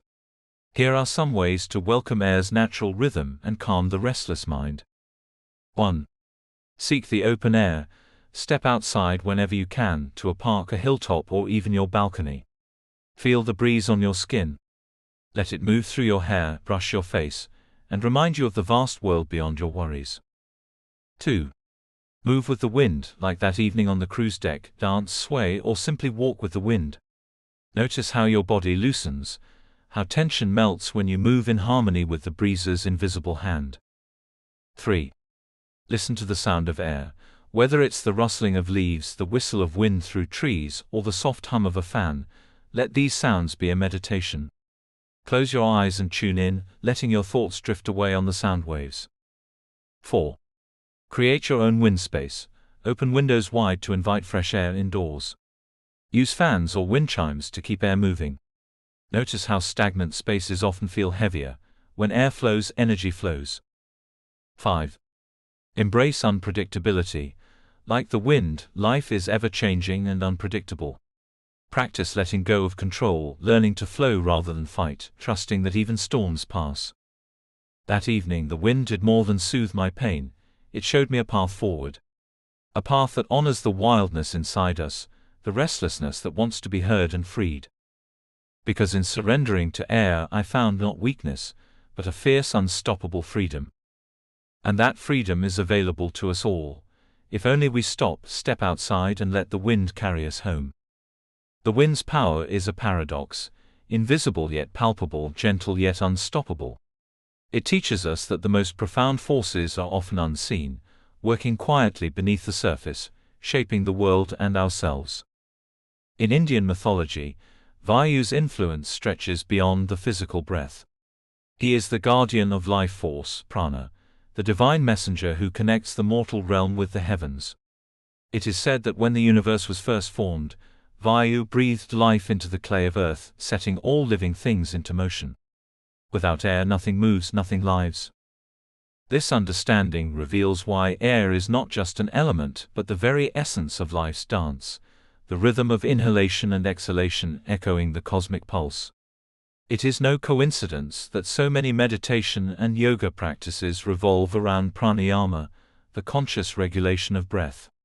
Yet as I learned that evening on the cruise, sometimes the most healing breath comes not from control but from surrender, from becoming the wind itself. This dynamic interplay between control and surrender is mirrored in our nervous system. When we are overwhelmed, our sympathetic nervous system, the fight or flight response, takes over. Thoughts race, muscles tense, heart pounds. The mind becomes a whirlwind, echoing the chaos of a storm. But nature offers us a doorway back to balance. The parasympathetic nervous system, often called the rest and digest mode, can be activated by simple contact with fresh air, movement and openness. Scientists have found that even brief exposure to natural breezes and open spaces lowers cortisol, calms heart rate, and sharpens focus. So when you step outside and let the wind wrap around you, you're not just experiencing a pleasant sensation, you're actively rewiring your nervous system toward peace. And here's a thought. What if we treated our relationship with air not as something to be controlled, but as a dance to be joined? The wind will not be tamed, but it can befriend us, inviting us to sway, to flow, to release the tension of trying so hard. Like Hanuman leaping across oceans powered by the breath of Vayu, we too can tap into this force, finding strength in surrender, clarity in movement, freedom in flow. A lesson from Hanuman, the wind's son. Hanuman's stories are rich with lessons on the power of air and breath. Born as the son of Vayu, he embodies speed, agility, and boundless energy. But his greatest gift is devotion, an unwavering heart that flows with love and courage. One tale tells how young Hanuman once mistook the sun for a ripe fruit, and leapt towards it, ready to seize it with his hands. This impulsive leap symbolizes the boundless potential of air, wild, fearless, and free. But as he grew, Hanuman learned discipline and wisdom, harnessing the wind's energy with focused devotion. This balance between wild energy and mindful control mirrors the journey of calming the restless mind. We do not extinguish the fire of air but channel it, like Hanuman, into purpose and peace. So how do we cultivate this dance with air in our lives without forcing breath control? Here are some simple, natural ways. Walk barefoot on windy hills, feel the earth's solidity beneath your feet while the wind plays with your hair, grounding and freeing you simultaneously. Spend time near open windows or balconies. Allow the flow of air to refresh your space and your mind, dissolving the heaviness of overthinking. Dance or move freely in nature. Let the wind guide your movements, mirroring its unpredictability and grace. Pause to listen. Close your eyes and tune in to the rustling leaves, the distant whistle of the breeze. Let these sounds anchor you in the present.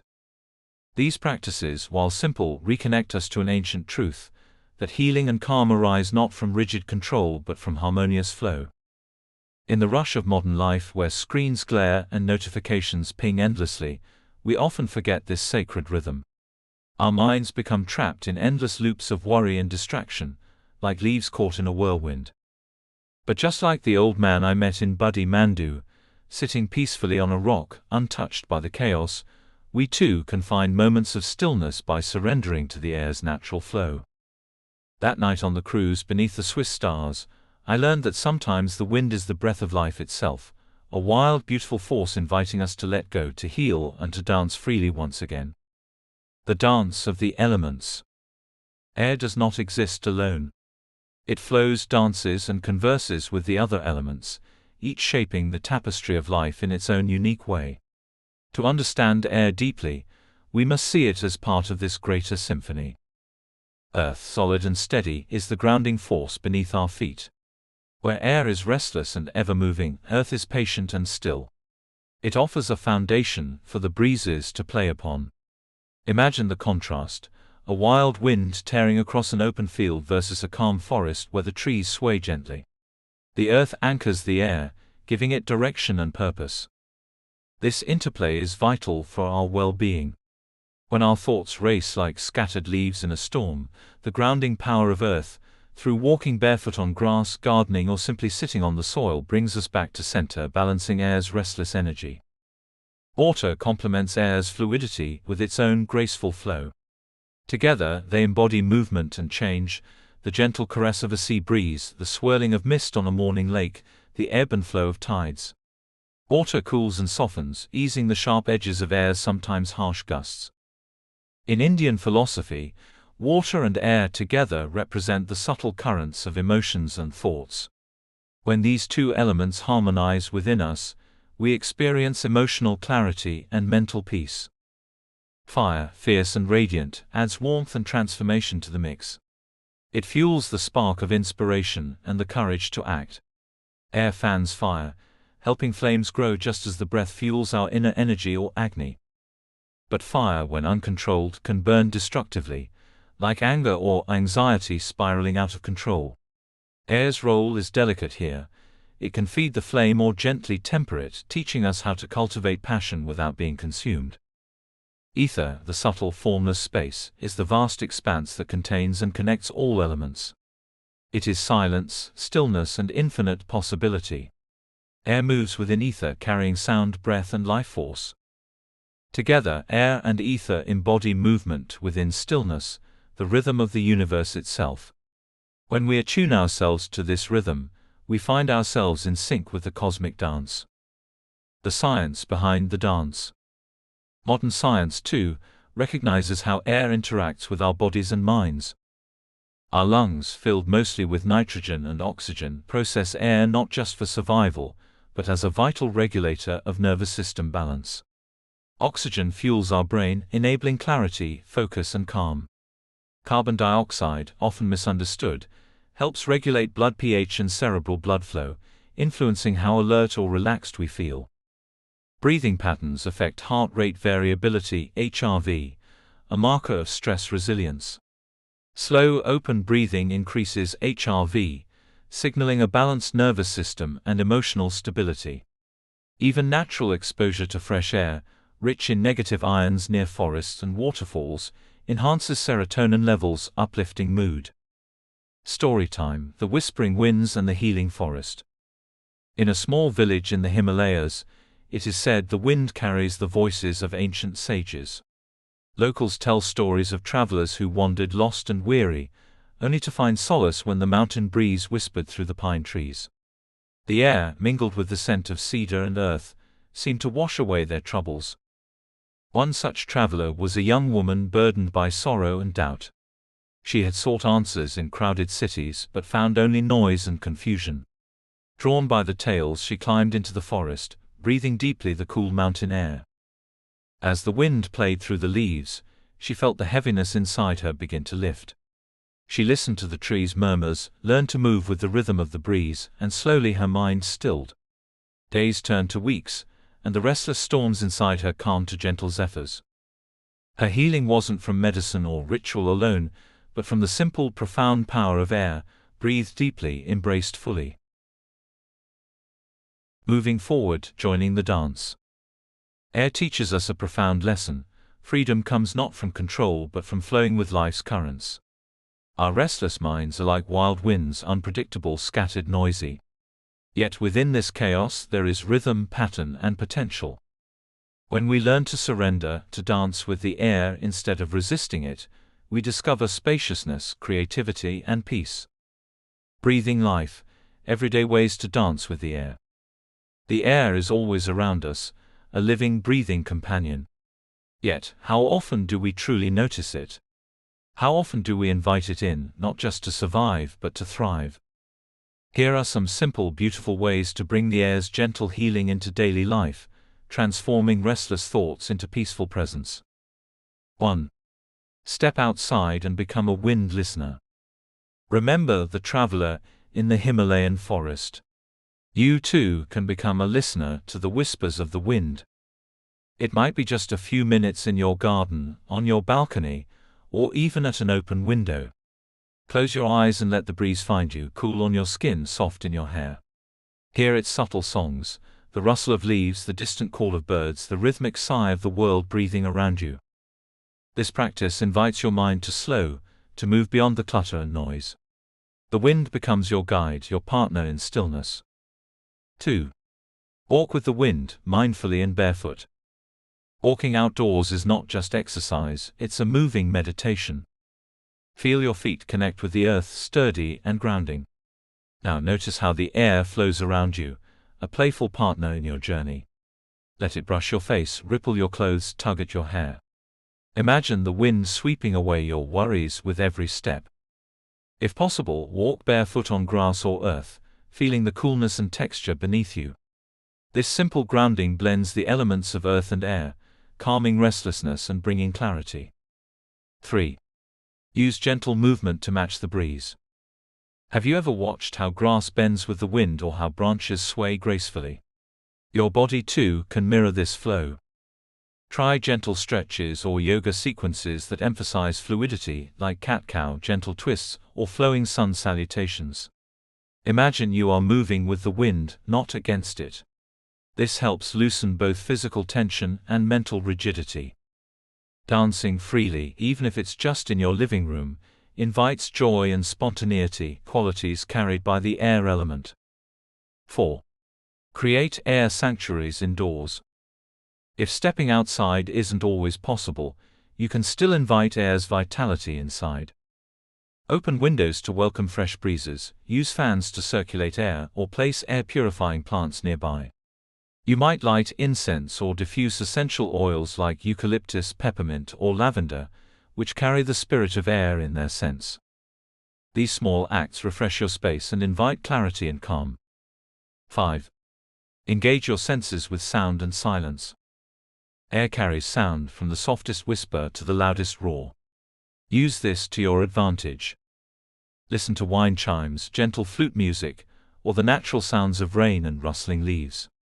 Alternatively, embrace silence, the still ether in which air moves unseen. This balance of sound and silence helps your mind find its rhythm. 6. Surrender to the unseen. Finally, remember the lesson from my teenage self on that Swiss cruise. Sometimes it's about surrendering to the air, not controlling it. Close your eyes, let the wind play through your hair, and simply be. No effort, no agenda, just presence. In this surrender lies the magic of freedom, the softening of the storm within. Air is a constant teacher, inviting us to flow, to let go, to find peace in movement and stillness alike. With each breath, with every breeze, we join the eternal dance of life. Chapter 4: Fire, the inner flame of identity, transformation and will. The first spark, meeting fire within. Fire does not arrive gently. It does not knock.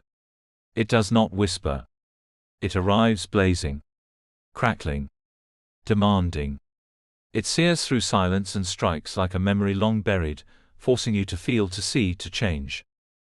From the beginning, I was no stranger to fire. Growing up, I carried something inside me that most couldn't name, but all could feel. A certain spark. A boldness. A refusal to bow to what didn't feel right. It was not loud, but it was firm. Not aggressive, but unshakable. I've been told I was intimidating, that I carried an intensity people couldn't understand. It wasn't anger. It wasn't rebellion. It was fire, pure will, the strength of knowing when something was not aligned with truth. And fire, when not understood, is often feared. When you do not conform, when you speak without apology, when you stand without seeking approval, people mistake your fire for defiance. They label you angry, difficult, too much. But it is not defiance that makes a flame burn, it is conviction. It is clarity. It is the soul's silent scream that says, I came here for more.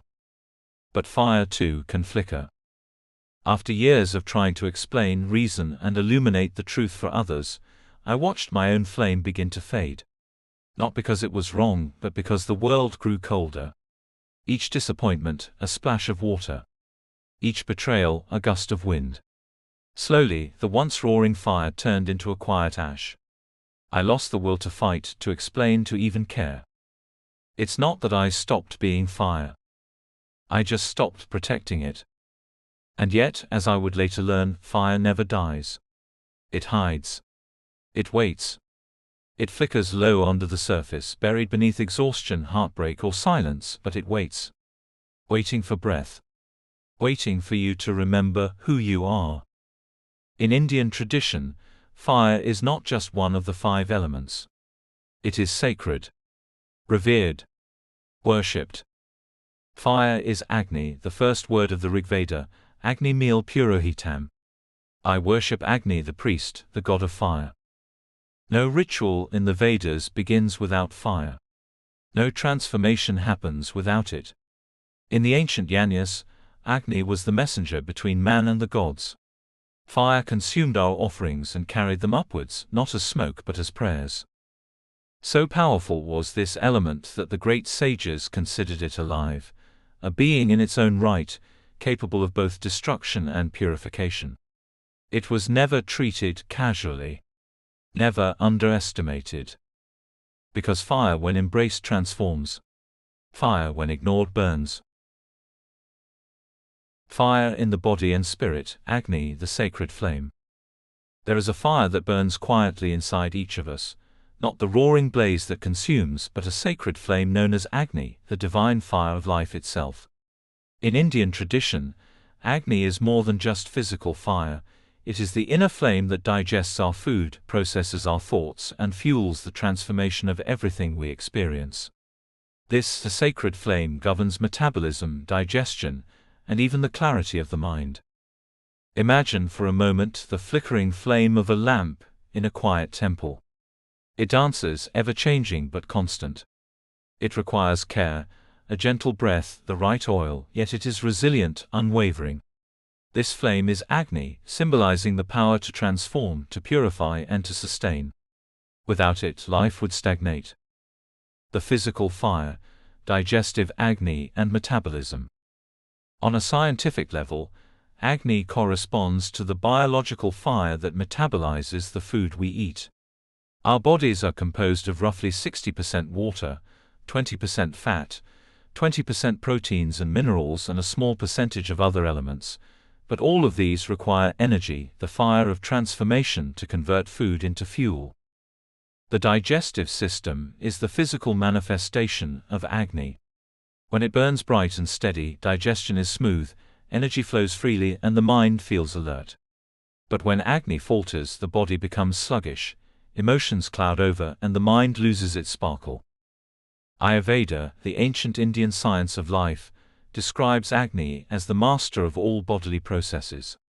It governs not just digestion but also our immune response, cellular regeneration, and even the digestion of life experiences, the way we process emotions, thoughts, and memories. The spiritual fire, willpower and clarity. Beyond the physical, Agni is the flame of willpower, courage, and clarity. It is the spark that lights our passion and determination, enabling us to cut through confusion and inertia. When this inner fire burns strong, we are able to stand firm in our truth, to protect what matters, and to transform challenges into opportunities. In many ways, fire is the closest element to our human spirit. It demands respect because it holds the power to create or destroy. It's no wonder that fire is often associated with gods and divine forces in Indian mythology. Fire is the purifier, not just burning away the physical but also consuming impurities of ego, doubt, and fear. The balancing act, fire and its contrasts. Fire, however, is a double-edged sword. Too little fire, and life becomes dull, lethargic, and directionless. Too much fire and it consumes us, manifesting as anger, obsession, or burnout. This delicate balance requires awareness and nurturing. Interestingly, fire is more logical than the elements of air or water. It does not flow or fluctuate aimlessly, it consumes with intention and purpose. Harnessing this logic, the ancient sages taught us to wield fire not recklessly but with understanding, to fan the flames of transformation, not destruction. Stories whispered by flames. One ancient story tells of the god Agni himself, the fire deity who carries the offerings of humans to the heavens. Agni acts as the messenger between earth and sky, the bridge between the mortal and the divine. It is through Agni that sacrifices are made, energies transformed, and cosmic order maintained. This divine fire is not merely a tool but a sacred presence, reminding us that within each heart burns a fire capable of connecting us to higher truths, to the vast cosmos and the timeless rhythm of existence. Rekindling the sacred flame, balancing passion, ego, and wisdom. Fire is a fierce friend, it can warm your soul or burn it to ash.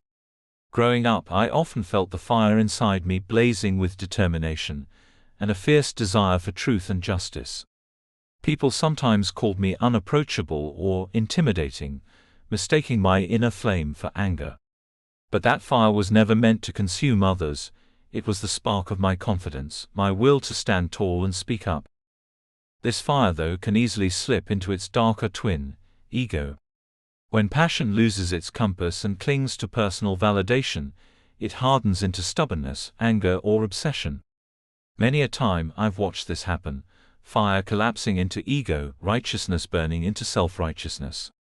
It's a delicate dance, and without guidance, that flame can quickly turn destructive. The dance of passion and ego. Indian mythology offers a profound insight here through the tale of Arjuna, the great warrior from the Mahabharata. Arjuna's fire was unmatched in battle, but it was his ego, unchecked by wisdom, that nearly led to ruin. It was Krishna's counsel, the cosmic guide, that taught him how to temper his fire with discernment and surrender. Just like Arjuna, our personal fire needs a guide, a steady hand that knows when to fuel the flames and when to let them cool. Fire without wisdom is a wildfire. Fire with wisdom is the hearth that nourishes and protects. The science of fire within, emotional and physiological flames. Modern psychology mirrors these ancient teachings. Neuroscience shows that strong emotions like anger or passion activate the amygdala, the brain's fire alarm system. When unchecked, this can lead to chronic stress, burnout, and emotional exhaustion. However, when balanced with the prefrontal cortex, the part responsible for reasoning and self-regulation, passion becomes a source of resilience and creativity. Physiologically, fire manifests in our body as increased heart rate, warmth, and adrenaline rushes. Harnessing this energy through mindful practices and purposeful action transforms it from chaos into creative power. Rekindling fire, practical wisdom. How do we rekindle this sacred flame without letting it burn us down? Sunlight as fire medicine. Spending time in the sun is one of the simplest, oldest ways to nurture your inner fire. The sun's warmth dissolves lethargy and depression, ignites vitamin D production, and uplifts mood. It's a natural way to connect with the cosmic fire and charge your energy. Sacred fire rituals. In many Indian homes and temples, lighting a diya or performing a Havan fire ritual is a way to symbolically stoke the sacred flame within. The ritual becomes a meditation on transformation, surrender, and renewal. Creative expression. Channel fire's energy through art, dance, or any creative pursuit that stirs your soul. When you let fire move through you, it becomes a force of creation, not destruction. Set clear intentions. Fire responds to clarity. When your goals and values are clear, your fire burns steadily, not wildly. Stories of fire's wisdom. Consider the legend of Sati, the fiery goddess whose inner flame consumed obstacles and injustice. Her story teaches us that fire, when rooted in purpose and devotion, is unstoppable, a purifying force that clears the way for new life. Similarly, the tale of Hanuman, the son of Vayu, the wind god, and a symbol of strength and devotion, reminds us that fire and air together create mighty power. Hanuman's unwavering dedication and courage inspire us to harness fire with humility and wisdom. Fire is not to be feared nor ignored. It is the pulse of our courage, the light of our clarity, and the catalyst of transformation. By learning to dance with fire, balancing passion with wisdom, confidence with humility, we rekindle the sacred flame that lights our way through life's darkness. Practical ways to harness fire. Fire is a wild, untamed force, yet when we learn to harness it, it becomes our greatest ally, a spark that ignites courage, transformation, and renewal.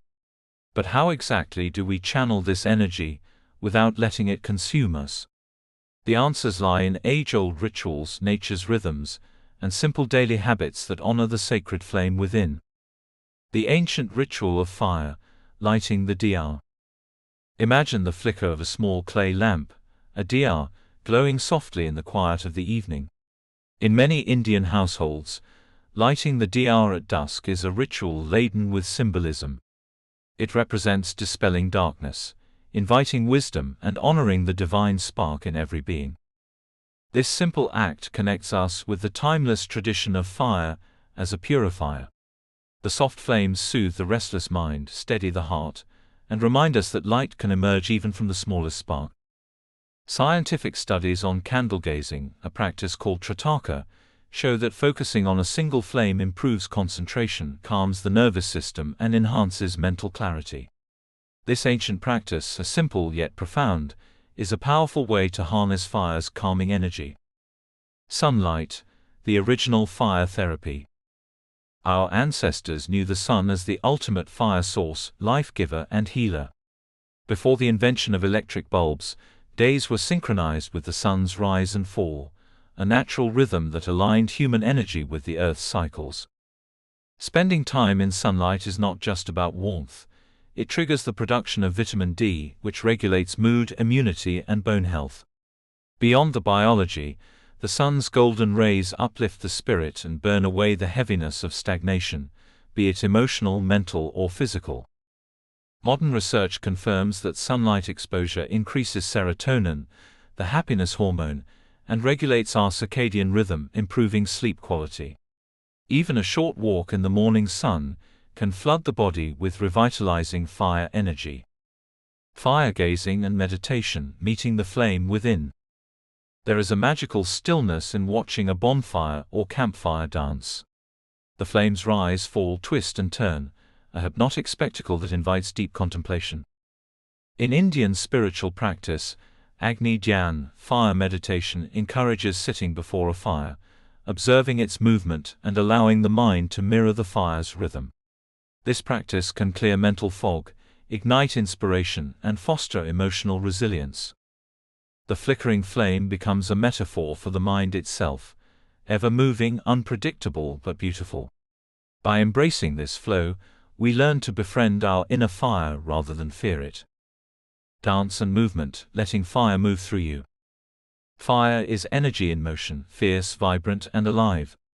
When we dance, especially to rhythms that stir the soul, we embody this energy physically. Traditional Indian dances, such as Bharatanatyam and Khatri, often symbolize divine fire through rapid footwork and expressive gestures. Even without formal training, dancing freely in nature or your living room allows fire's energy to flow and release trapped emotions. Research on dance therapy shows that movement enhances emotional expression, reduces stress hormones, and increases endorphins, the body's natural feel-good chemicals. When you let fire move through your body, it becomes a healer, not a destroyer. Setting intentions, fire's compass. One of the most important ways to harness fire is by setting clear intentions. Fire is directionally responsive, it feeds on purpose. Write down your goals, values, and what you want to ignite in your life. Whether it's creativity, courage, healing, or love, naming it clarifies your fire's path. Ancient Indian sages advised sankalpa, the practice of focused intention, as the foundation of spiritual progress. Today, this simple habit aligns your inner fire with your highest good, preventing it from burning aimlessly. Stories that spark the flame. The story of Parvati, the consort of Shiva, tells us how she kindled her inner fire through tapasya, intense meditation and discipline. Her fiery devotion transformed her into a powerful goddess, illustrating how fire within can lead to spiritual empowerment. Likewise, the legend of Agni, the fire god, embodies transformation, purification, and divine messenger. Agni's fire is never wild and uncontrollable. It is precise, purposeful, and essential for sustaining life. Through these practices, fire becomes more than a destructive force, it becomes a source of transformation, vitality, and sacred strength.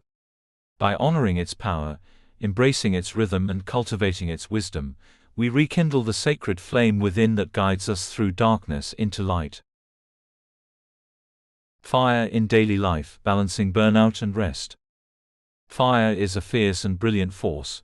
It fuels our passions, drives our ambitions, and lights the path to transformation. Yet when left unchecked, fire can scorch and consume. The same flame that powers our dreams can turn into the wildfire of burnout if we forget to nurture and balance it. The double-edged sword of fire. Growing up, I carried a fire within me that many found intimidating, a will that refused to back down when I knew something was right. But as much as fire is strength and clarity, it is also a delicate dance with control. In my own journey, I've witnessed how fire can twist into anger, passion can turn to obsession, and righteous confidence can crumble into ego.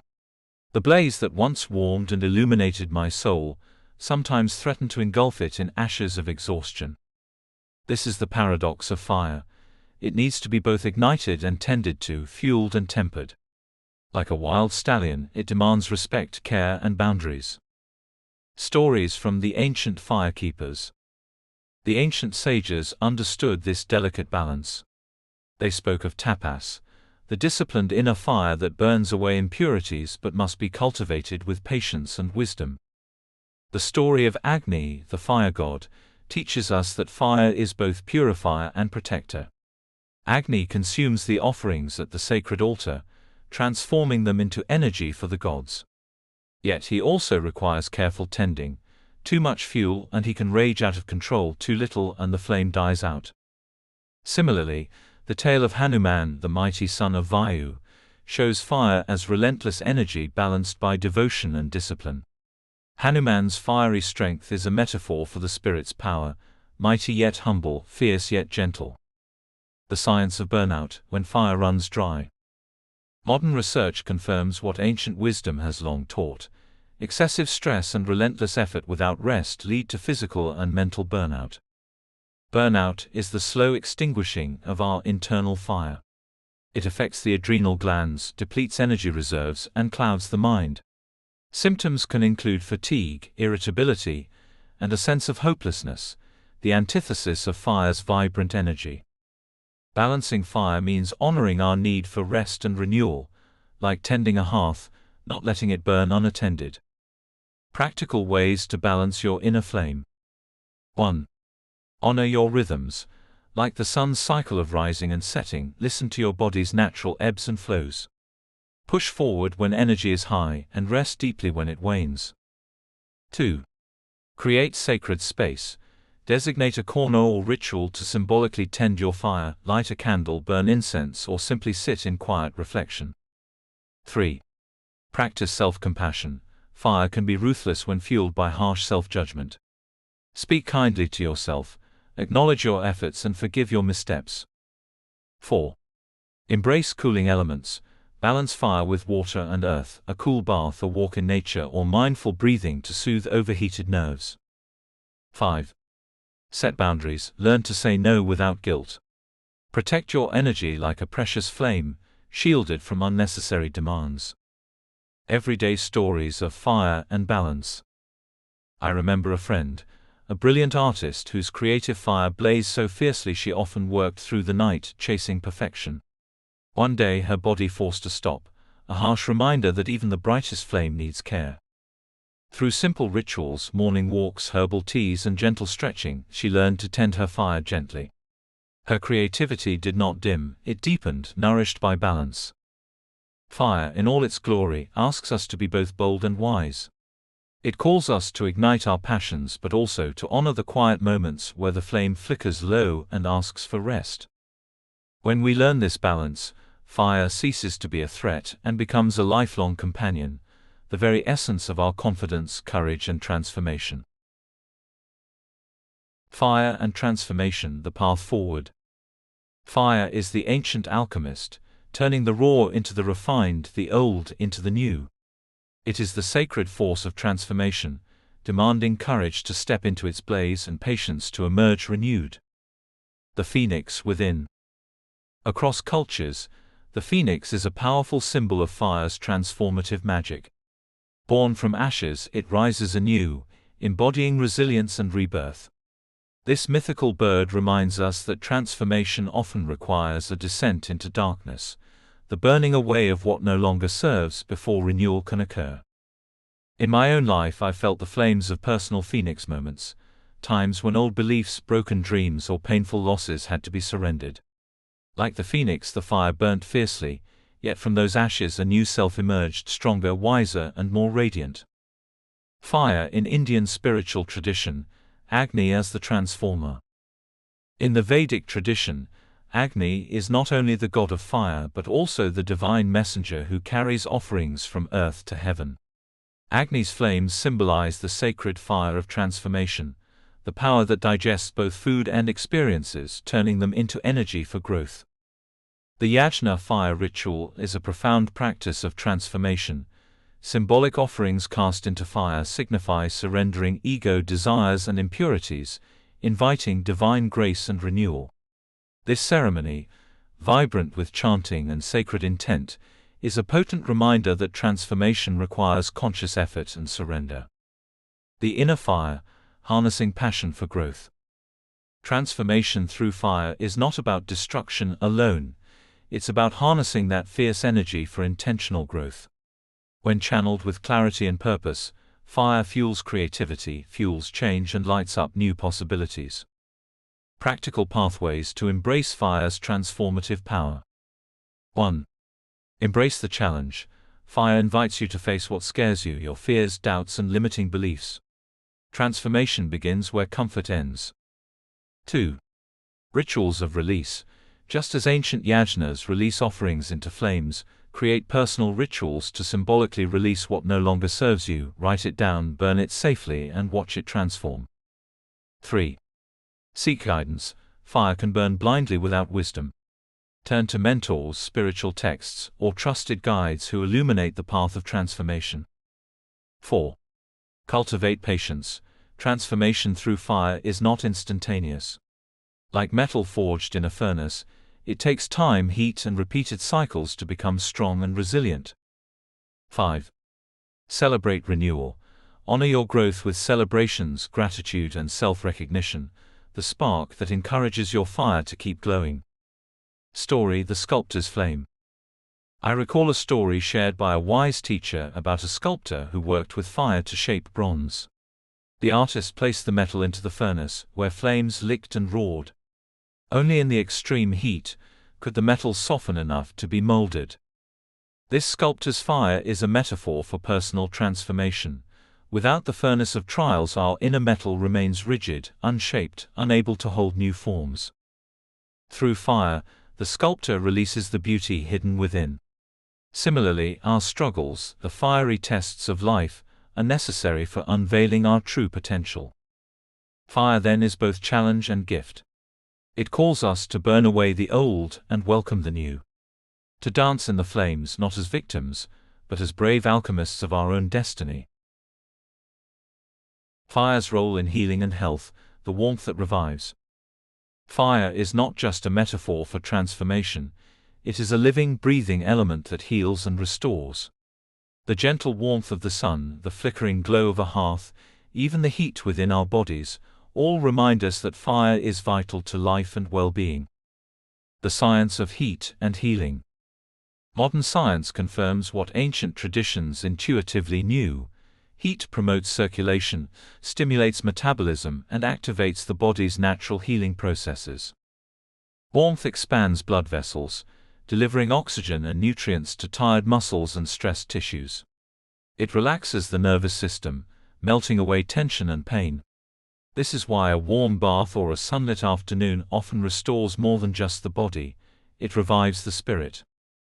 Fire and immunity, the sun's vital energy. Sunlight is the original source of fire's healing power. Its ultraviolet rays stimulate the production of vitamin D in our skin, essential for immune function, bone health, and mood regulation. During the COVID-19 pandemic, research revealed links between vitamin D levels and resistance to infection, spotlighting the sun as a silent healer. While sun exposure must be balanced and safe, it remains a simple, natural way to nurture our body's defenses. Fire in Ayurveda, the digestive Agni. Ayurveda, India's ancient science of life, reveres Agni, digestive fire, as the cornerstone of health. This inner fire transforms food into energy, emotions into clarity, and experiences into wisdom. A weak Agni causes stagnation, toxicity, and disease. Strong Agni promotes vitality, clear thinking, and emotional balance. Balancing your internal fire through diet, lifestyle, and mindfulness is a cornerstone of Ayurvedic healing. Fire's purifying power, the sacred flames. From the cleansing fires of Homam ceremonies to the calming glow of candles in meditation, fire's purifying qualities are woven through spiritual practice.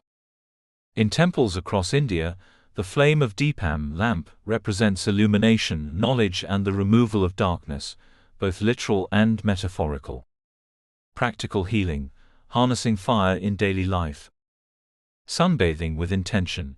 Even 15 to 20 minutes in morning or late afternoon sun can boost mood and immunity. Use this time to meditate or simply feel the warmth on your skin. Warm baths and saunas. Regular heat therapies help detoxify the body and calm the mind. A soak infused with herbs like neem or eucalyptus can amplify healing. Cooking with fire. The art of cooking itself is a sacred fire ritual, transforming raw ingredients into nourishing meals. Cooking with love and awareness invites healing energy into food. Lighting a fire ritual. Whether lighting a candle during meditation or sitting by a fireplace, fire rituals can calm the nervous system, symbolically burning away worries and stress. Chapter 5: Earth, the Steadfast Mother. There is a certain quiet power in the earth beneath our feet, the solid, unshakable foundation that holds us steady even when the world above swirls in chaos. Earth is the great nurturer, the ancient mother whose arms cradle life itself. We are quite literally children of the soil, our bodies composed of the same minerals and elements that nourish roots, rocks and rivers. In Indian tradition, earth or Prithvi is not just a physical substance but a living, breathing presence, a conscious force that sustains, supports and teaches us about patience, resilience and deep connection. The healing embrace of mud, Earth's gentle medicine. One of the most intimate and ancient ways we reconnect with this grounding force is through mud baths. Imagine the sensation, sinking into cool, mineral-rich mud, the earth's tender grip cradling your skin like a soothing balm. It's a feeling both primal and profound, an exchange of energy that roots you firmly in the present. Mud is no ordinary dirt. It is packed with minerals such as calcium, magnesium and iron, essential not just for the body's physical health, but for the balance of our subtle energies. When you bathe in mud, these nutrients seep into your pores, detoxifying the skin and easing inflammation, while the earth's steady vibrations anchor your restless spirit. The process is more than physical, it is spiritual. Wrapped in the earth's embrace, you surrender to a rhythm that predates time, a slow pulse that invites calm, steadiness and healing. The mud draws out toxins not only from the body, but from the energetic layers that collect stress and sorrow, leaving behind clarity and renewal. Earth's energy in ancient Indian wisdom. Mud baths and clay therapies have been treasured in Ayurveda and Indian folk medicine for millennia. Multani mitti, full as earth, a fine natural clay, has been used for centuries to cool the skin, clear impurities and restore balance. This practice was not merely cosmetic, it was deeply spiritual, a ritual of cleansing that prepared the body and mind for greater harmony. In the Puranas and Vedas, the earth is revered as Bhumi Devi, a divine mother who accepts all burdens, who offers refuge and healing. There are tales of sages meditating deep within caves or applying earth-based poultices to heal both wounds and wandering minds. The earth's capacity to absorb pain and transform it into life teaches us the sacred art of letting go. Modern science meets ancient earth. Scientific research today echoes what our ancestors understood intuitively. Mud therapy has been shown to reduce inflammation, improve circulation, and even lower stress hormones such as cortisol. The Earth's minerals interact with our skin's electrochemical pathways, promoting detoxification and cellular renewal. More than the physical benefits, there's a psychological effect too. The grounding sensation of mud against skin awakens our connection to nature, countering the dissociation caused by modern urban living. It calms the nervous system, regulates heart rate, and slows breathing, inviting the body to rest in a space of deep safety. Mud baths as a metaphor for life. Taking a mud bath is a beautiful metaphor for our own journey. Life, like mud, is messy and imperfect. We cannot control every element, but by immersing ourselves in what is real and grounding, we allow healing to occur naturally. The earth doesn't judge or demand. It simply holds us, sometimes messy, sometimes broken, always evolving. Bringing earth into everyday life. You don't need a spa or a natural spring to tap into earth's grounding magic. Simple acts like walking barefoot on grass, gardening, or applying a clay face mask can reconnect you to the soil's healing energy. These moments serve as tiny ceremonies, remind us to slow down, to breathe, and to listen to the steady pulse beneath our hurried lives. When we respect the earth, we align ourselves with a force that has supported life for millennia. We learn patience, resilience, and the power of silent strength. Earth's whisper in the ancient texts, stories of Bhumi Devi and sacred soil. The earth is more than a mere element in Indian mythology. She is Bhumi Devi, the steadfast goddess who embodies patience, nurture, and unwavering support. Revered as the Divine Mother, Bhumi Devi is both gentle and fierce, able to bear the weight of the world while quietly nurturing every seed that promises new life. In the Mahabharata, she is described as the source from which all beings emerge and into which they eventually return. Her story reminds us that we are never separate from the earth, and her presence teaches us humility and grace. One powerful tale tells of a sage who sought refuge in a forest during a harsh drought. He prayed to Bhumi Devi for water and sustenance. Rather than granting an immediate miracle, she taught him patience, urging him to listen, to observe the subtle signs in the soil, the small sprouts pushing through cracks, the promise of renewal beneath apparent desolation.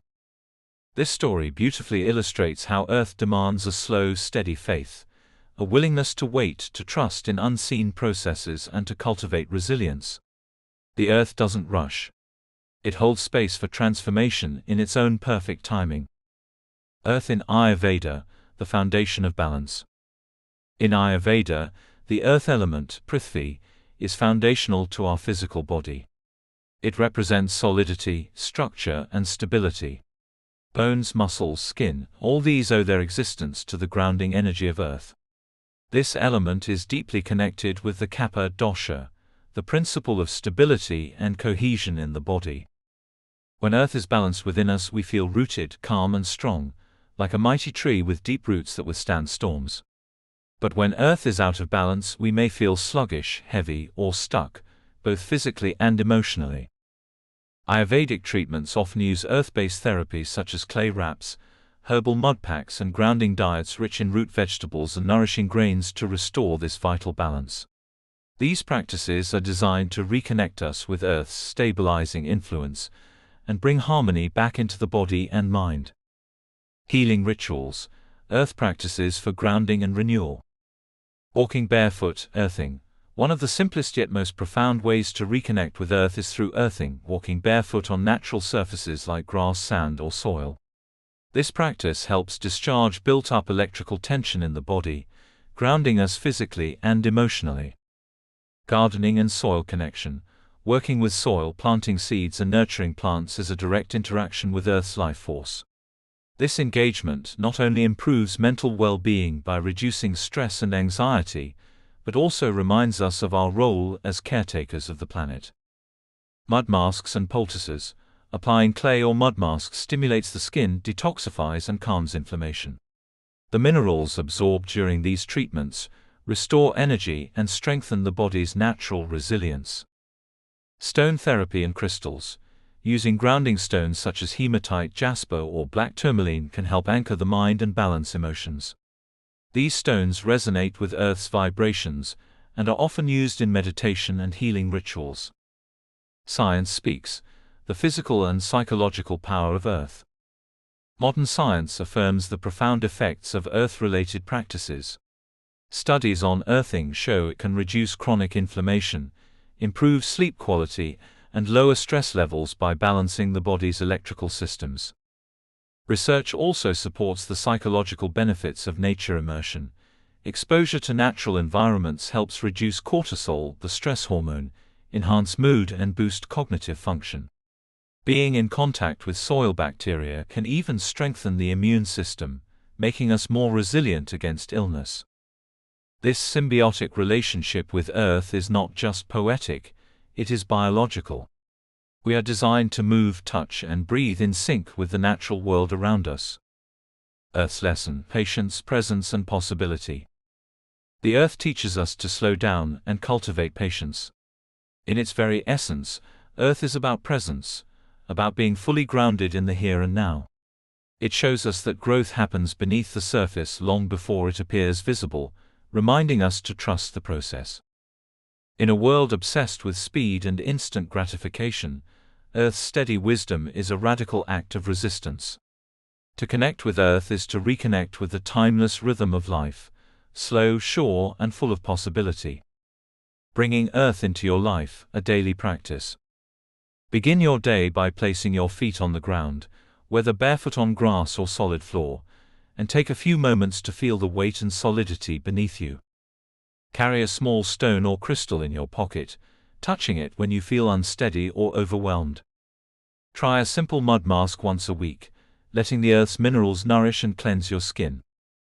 Spend time planting something, whether a flower, herb, or vegetable, and watch the quiet miracle of growth unfold. Each of these acts, though small, reconnects you to the grounding force of Earth, a reminder that no matter how fast the world moves, your roots run deep and your foundation is strong. Connecting with the land beneath. There's something primal about our connection to the earth. From the moment we are born, we are rooted in a rhythm that is older than language, older than the cities we build, older than the very stories we tell. It's in our bones, our cells, and our blood. The earth is the very substance that flows through us, even if we've forgotten how to listen to its pulse. Just like plants that sink their roots deep into the soil to nourish and sustain themselves, humans too are naturally bound to the land they inhabit. Whether it's the land of their ancestors or a place they've chosen for themselves, the soil beneath our feet provides a constant source of energy that shapes us. To disconnect from this source, this primal wellspring, can leave us feeling unmoored, disconnected, and adrift. But when we return, when we reconnect, we feel a sense of homecoming. It's like an ancient recognition, one that transcends time and space. Earth holds a magnetic pull that draws us back to ourselves. And in doing so, it offers a medicine more potent than anything we can manufacture. This deep connection to Earth is part of the reason why ancient cultures around the world revered the land. In India, Earth, or Prithvi, was personified as a goddess, an embodiment of fertility, abundance, and sustenance. It was not just the land, but the spirit of the land that shaped the people who lived upon it. The land was sacred, and one had to earn the right to occupy it. This idea of earning your space in the world is a practice that transcends generations. It's a reminder that our existence here is not merely about our actions or our accomplishments, it's about how we live in harmony with the world around us. Earth has a way of selecting who thrives in certain spaces, a subtle conversation between the land and its inhabitants that guides the dance of life. Earth as a teacher, lessons of stability and transformation. The earth teaches us patience, grounding, and stability, qualities that are often absent in a world moving at lightning speed. When we stand on the earth, we are reminded of the importance of being still, of holding our ground amidst the chaos. In ancient Indian teachings, the earth was revered as the ultimate stabilizing force. Much like the Kapha dosha in Ayurveda, earth governs structure, stability, and strength. Yet the earth also transforms. It is ever-changing, constantly evolving, and yet always rooted in its foundation. In the same way, we are called to maintain our center but also to recognize when we need to transform. The earth teaches us that transformation doesn't have to be violent, it doesn't have to be sudden or harsh. Instead, it can be gentle, like the soil that slowly changes the seeds buried deep within it into towering trees. The key here is balance. Just as the earth nurtures and sustains life, it also has the power to erase, to cleanse, and to begin anew. Fire may burn away what doesn't serve us, but it is the earth that absorbs, grounds, and redefines us, just as it has done for millennia. Mud baths and the detoxification process. Mud, a simple combination of soil, water, and minerals, has been used for centuries as a powerful detoxification tool. In many traditional healing systems, including Ayurveda and Chinese medicine, mud baths are believed to absorb toxins from the body, reduce inflammation, and promote healing. There is something deeply grounding about being submerged in the earth, allowing the minerals to permeate your skin, pull out the toxins, and restore balance to your body. Mud, though seemingly dirty, has always been seen as purifying. It is a natural cleanser, able to draw out the impurities not just from the skin but from our spirits. Think of it as an energetic reset. Just as mud can revitalize and purify the physical body, it also holds the power to reset our mental and emotional state. When we take a mud bath or engage in activities like walking barefoot on the soil, we are not just stimulating our bodies, we are interacting with the Earth's energy on a much deeper level. The Earth is absorbing the chaos, the stress, and the dissonance within us, and in return it offers us calm, rejuvenation, and balance. There is a unique connection that happens when we allow ourselves to merge with the Earth in this way. It's not just a sensory experience, but a spiritual one. We let go of the weight of modern life, of expectations, and simply exist in the raw, untamed energy of the Earth. Footprints in the soil, creating a sacred connection. In ancient times, people did not walk on the earth in the way we do now. They understood that walking was a sacred act, a direct conversation with the ground beneath them. Each step was intentional. Whether they were walking to a sacred temple, a river, or a gathering place, they understood that the earth was more than a place to walk upon, it was a space to connect with. In the modern world, we rush through life. Our feet are often encased in shoes, disconnected from the very earth we are meant to share a relationship with. This disconnection leaves us feeling drained, detached, and disoriented. But walking barefoot, feeling the cool grass beneath your toes, or resting your hands on the bark of a tree, these simple acts remind us of the bond we share with the earth. It is said that the earth is alive, and that we are its children. When we connect with the earth, we are reminded of our roots, our origins. This connection is not just a physical act, but a spiritual one. As we feel the ground beneath us, we remember our own foundation, our own truth, and our own strength. The ancient concept of Prithvi as a goddess teaches us that the earth holds space for us, nurtures us, and protects us. It also reminds us that we must give back, respecting the land, honoring the resources it provides, and acknowledging the sacredness of the space we occupy. Earth is not just a resource to be used, it is a partner in our journey of life. The medicine of the earth, soil, healing, and connection. When you think of the earth, what do you think of? Is it the trees that reach to the sky, the flowers that bloom at dawn, or the stones beneath your feet? Or do you think of the soil, the deep, rich earth that holds life in its hands, the ground that sustains the plants we eat and the flowers we love? The soil is often overlooked, but it is the very foundation of life. It is the quiet, unseen partner in every ecosystem, nurturing everything it touches. From a scientific perspective, soil is teeming with life. There are more microorganisms in a teaspoon of healthy soil than there are people on the planet. These microbes break down organic matter, recycle nutrients, and keep the land fertile. Without healthy soil, plants cannot grow. Without plants, we cannot live. In the same way, our physical bodies are nourished by the earth, by the foods we eat, the air we breathe, and the water we drink. The earth provides everything we need for survival, and its energy pulses through us every moment of our existence. We are not separate from the earth, but rather deeply interconnected with it. This is why grounding practices are so essential. Just as the soil nourishes us physically, it also offers energetic sustenance.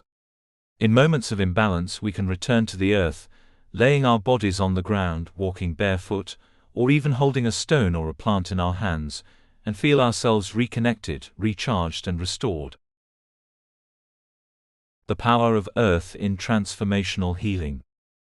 Just as we turn to the earth for nourishment and shelter, so too can we seek it for healing.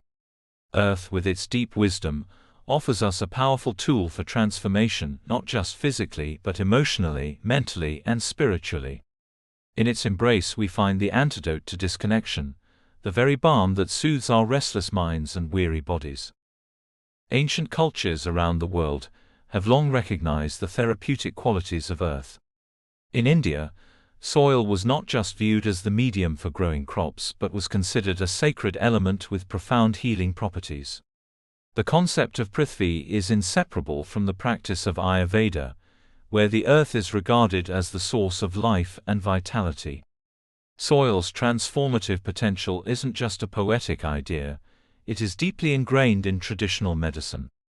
One of the core beliefs of Ayurveda is that human beings are an extension of nature, and any imbalance in the natural world will reflect as an imbalance in our bodies and minds.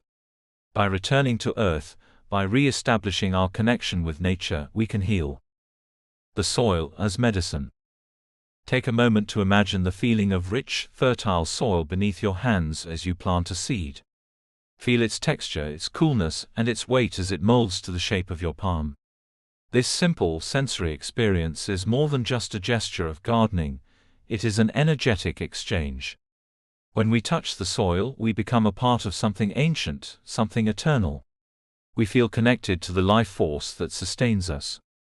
Soil is not just the ground beneath our feet, it is a living organism. Within it live trillions of microorganisms that support the growth of plants and trees. These microbes break down organic material, releasing nutrients back into the soil. In Ayurveda, this idea is translated into healing practices that align the energies of the body with the earth's energy. One of the most powerful ways to reconnect with the earth's healing potential is through practices like Shirodhara, an Ayurvedic treatment where warm oils are poured onto the forehead, accompanied by grounding techniques that connect the patient to the earth. The earth's energies are believed to interact with the oils to activate healing pathways in the body and mind.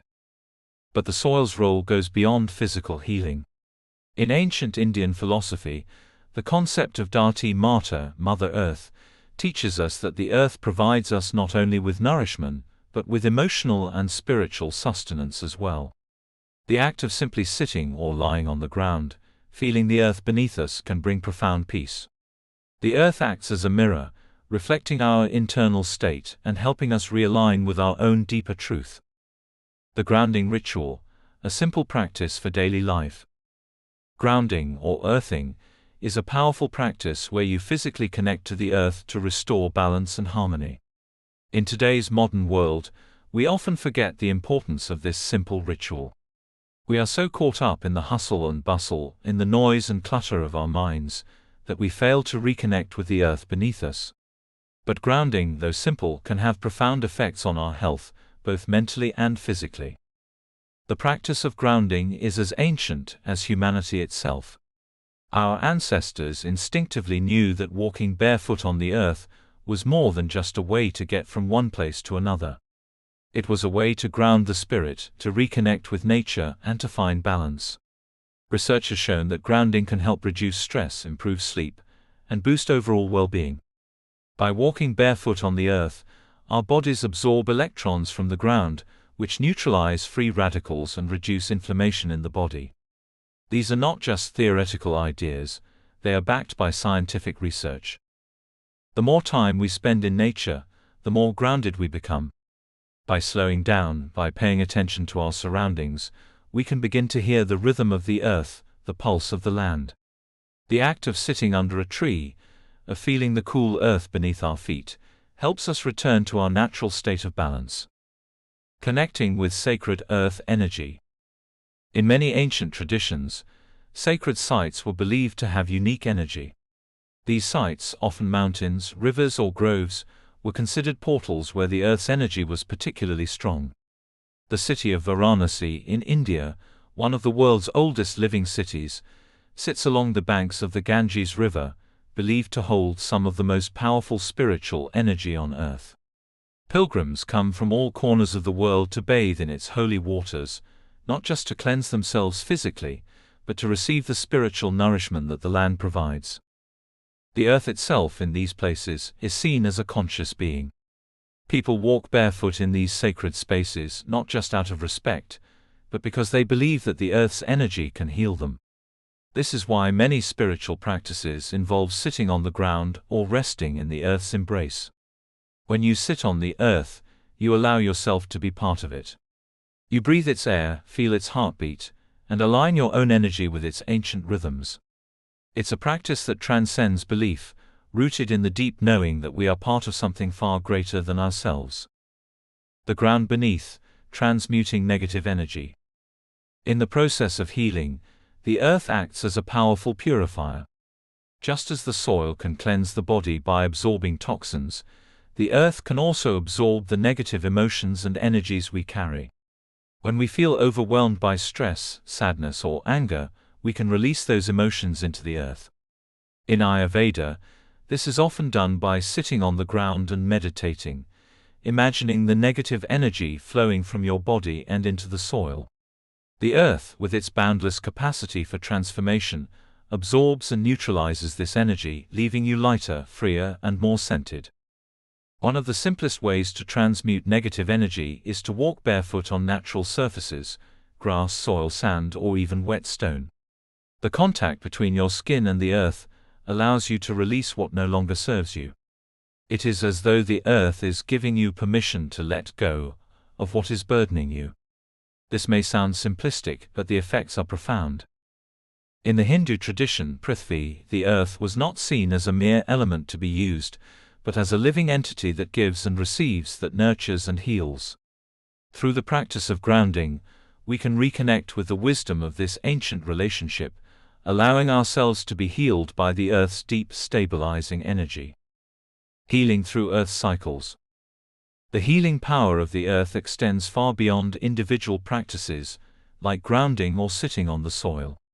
It is woven into the natural cycles of the earth itself, the rise and fall of the seasons, the ebb and flow of the tides, and the growth and decay of plants and animals.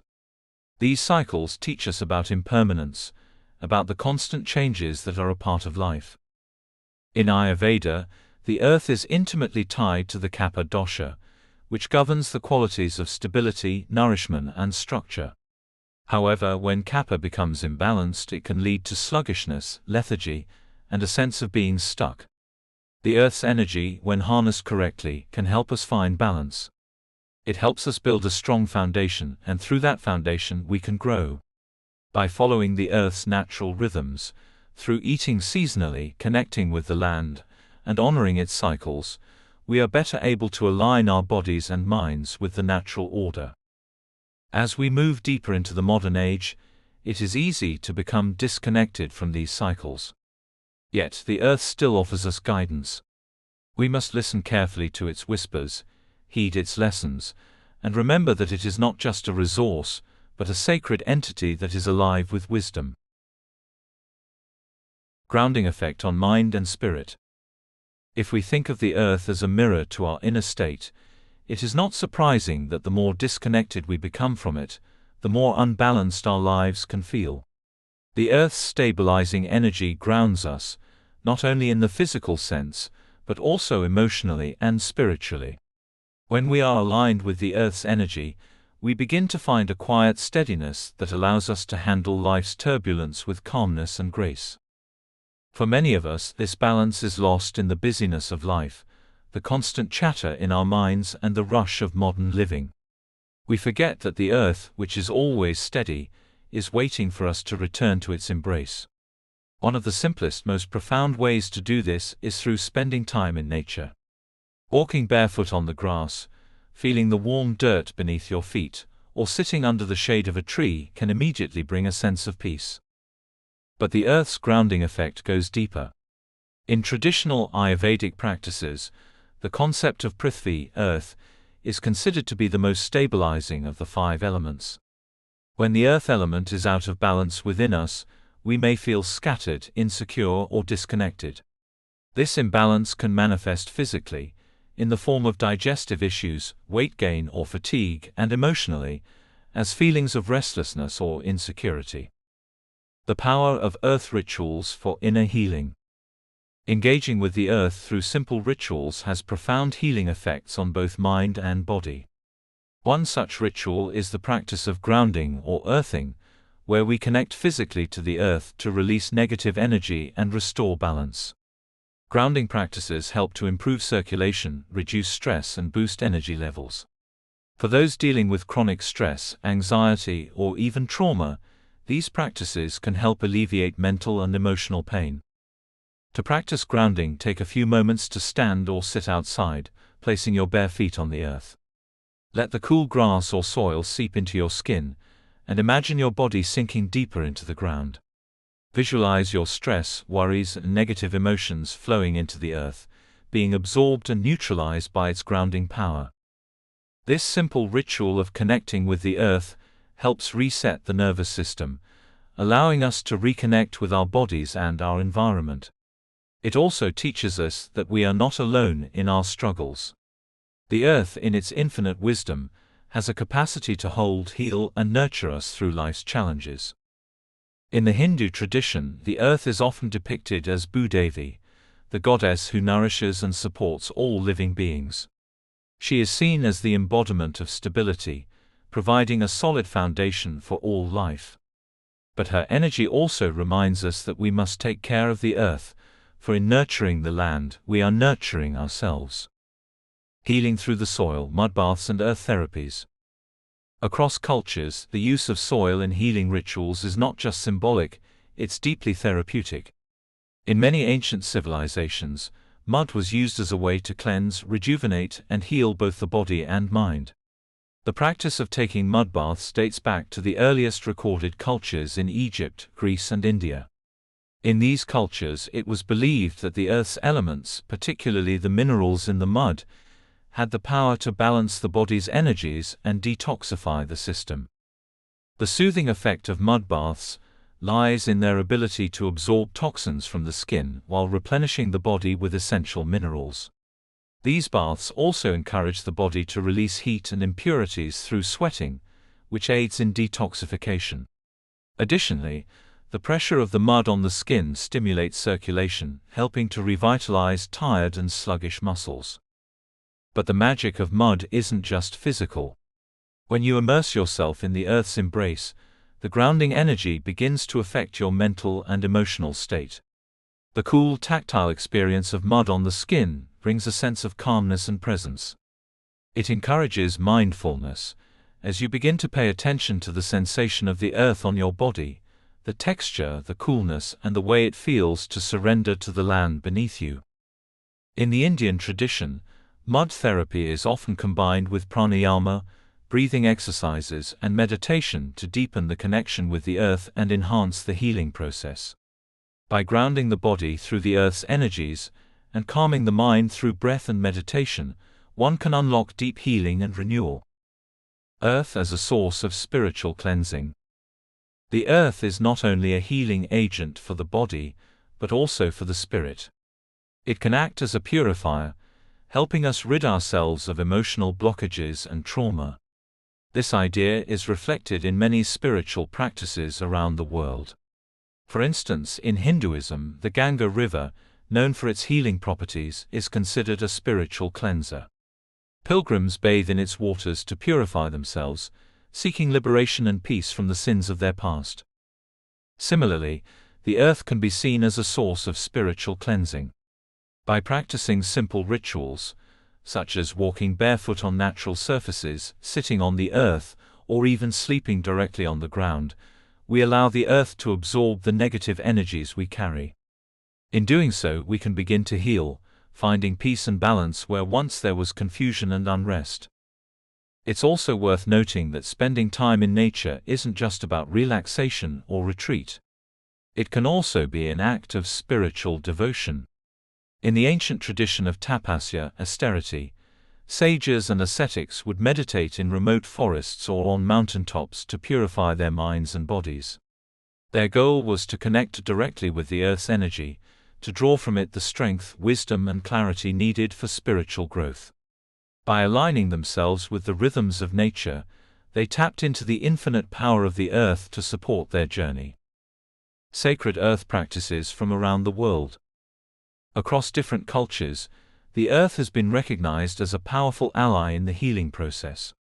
In the Native American tradition, the earth is viewed as a living, breathing entity, one that provides spiritual guidance and sustenance. The earth's energy is believed to be a reflection of the Great Spirit's wisdom, and many Native American healing ceremonies involve rituals that honor the earth's cycles, such as planting ceremonies and earth dances.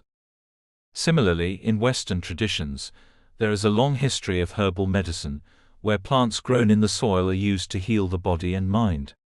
In the Taoist tradition of Chinese medicine, the earth element is associated with the spleen and stomach, and it is believed that cultivating a connection to the earth can help maintain a healthy digestive system and emotional balance. The practice of Qigong and Tai Chi also incorporates grounding techniques, which encourage the flow of energy between the earth and the body. The earth's power is universal. It is not bound by geographical or cultural boundaries. All traditions, in one way or another, have recognized its healing capacity. It is the timeless, unchanging force that nourishes and sustains us all. In our modern lives, it's easy to forget the importance of the earth beneath us. We rush through our days disconnected from the land, the soil, and the natural cycles that have supported life for eons. Yet, as we've explored, the earth holds a wisdom and healing energy that can restore balance to our lives. By reconnecting with the earth, through grounding practices, nature walks, or even simple rituals like walking barefoot on the ground, we can tap into its nurturing power. The earth offers us stability, nourishment, and comfort. In return, it asks for our respect and care. By honoring the earth, we begin to honor ourselves. By reconnecting with nature, we restore the balance within. We return to the rhythm of life, grounded, steady, and at peace. And as we do, we become more capable of navigating the challenges of life with clarity and grace. With every step we take on the earth, we become more rooted in our own being. The earth, with its infinite wisdom, waits for us to remember our connection. It is always there, a steady presence offering healing, solace, and support. All we need to do is slow down, listen, and sink into its embrace. Rebooting your connection to the earth. Long before the days of air-conditioned offices, plush sofas, and memory foam mattresses, our ancestors lived with their feet firmly planted on the earth. They weren't just standing, they were receiving the earth's energy, soaking in its grounding, nurturing power. People spent much of their lives barefoot, farmers working the fields, children running through the village, the elderly resting under the shade of trees. These practices were not just practical, they were healing. In today's world, however, it's easy to forget how vital it is to reconnect with the earth.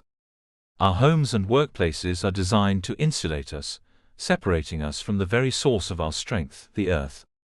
Yet we still need that connection, perhaps now more than ever. When the mind is chaotic and the body feels disconnected, nothing calms the spirit like grounding, literally putting your feet in the soil. When your thoughts feel like they're spinning, and the mental chatter is overwhelming, grounding brings you back to the present moment, back to the simplicity of being. All it takes is a few minutes with the earth beneath you to reset your energy. The earth element, a natural anchor. The earth element is more than just the ground beneath our feet, it's a stabilizing force that supports everything from the smallest seeds to the grandest mountains.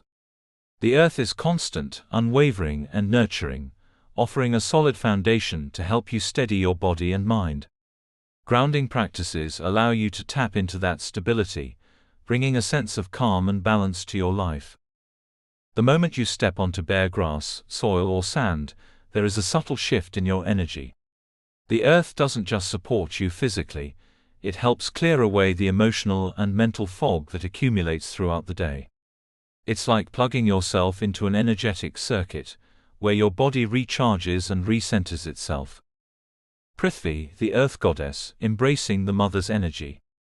In the Rig Veda, the earth is revered as Prithvi, the goddess who supports and nurtures all life. She is a symbol of stability, abundance, and strength. A hymn from the Vedas reminds us that the earth is both our foundation and refuge. She is our mother, offering shelter and sustenance without asking anything in return. To connect with her is to return to our own roots. But how do we reconnect with Prithvi in today's world? It's simple, by physically bringing ourselves to her level. By lying on the ground, walking barefoot in nature, or even sitting under a tree, we are honoring the earth and reconnecting with the most primal of energies. It's not just a symbolic practice, It's a way of returning to balance. The power of gardening, cultivating life from the earth. One of the most powerful ways to ground yourself, and one that also provides profound mental and physical benefits, is gardening. There is something deeply therapeutic about working with the earth. Gardening isn't just about planting flowers or vegetables, it's about connecting with the earth's rhythm and participating in the cycle of life. Every seed you plant, every plant you nurture is a moment of stillness, a moment of grounded presence. When you garden, you're not just tending to plants, you're creating a connection with the earth's energy. Whether you're digging your hands into the soil, planting seeds, or simply sitting back and watching a flower bloom, the act of gardening is inherently grounding. It pulls you into the present moment, where nothing else matters but the task at hand. The act of planting a seed and watching it grow is symbolic of the growth we experience when we are connected to the earth. It's a physical manifestation of the balance and nourishment that we receive from the earth element. But beyond the simple act of gardening, the energy exchange between you and the earth is what truly heals. As you plant a seed, you are offering your energy to the earth, and in return the earth offers you healing, nourishment, and balance. This exchange is a form of meditation, but it's grounded in action. Every shovel of dirt, every weed pulled, is a reminder that you are not just a visitor on this earth, but an active participant in its nurturing process. Practical grounding techniques for everyday life. If you don't have a garden, or if you live in a busy city, don't worry. There are plenty of simple grounding practices you can try. Here are a few effective ways to reset your energy and reconnect with the earth, no matter where you are. Walk barefoot on grass or soil. The easiest way to ground yourself is to walk barefoot on natural surfaces. If you can, go to a park or find a patch of grass or dirt. As you walk, let your feet sink into the earth. With each step, feel the tension dissolve from your body. Take deep breaths and allow the connection to the earth to calm your mind. Sit on the ground. If you're feeling stressed or overwhelmed, sit on the ground. Whether it's on a grassy patch, a dirt path, or even a sandy beach, sitting directly on the earth allows you to absorb its energy. Close your eyes and take slow, deep breaths. Feel the earth beneath you and allow your thoughts to slow down. Gardening. If you have a garden, spend some time there, even if it's just a few minutes each day. Dig into the soil, plant new seeds, or simply sit and watch the plants grow. Gardening is a form of mindfulness that brings you back to the earth and allows you to witness the nurturing process firsthand. Hug a tree. Trees are natural transmitters of Earth's energy. The next time you feel disconnected, find a tree, place your hands on its bark and close your eyes. Allow the energy of the tree to ground you. Trees have a calming, stabilizing effect, and their deep roots connect them directly with the earth's energy. Lie on the ground. Take a moment to lie flat on your back, whether it's in your backyard, a park, or the beach. Close your eyes and feel the earth supporting you. Let go of any tension in your body and simply breathe. Allow the earth to absorb your stress and bring you back to a place of calm. Chapter 6: Space Ether, the love that holds all together. The invisible thread of love. Ether is the most ethereal of the elements, an unseen force that is neither solid, liquid, nor gas.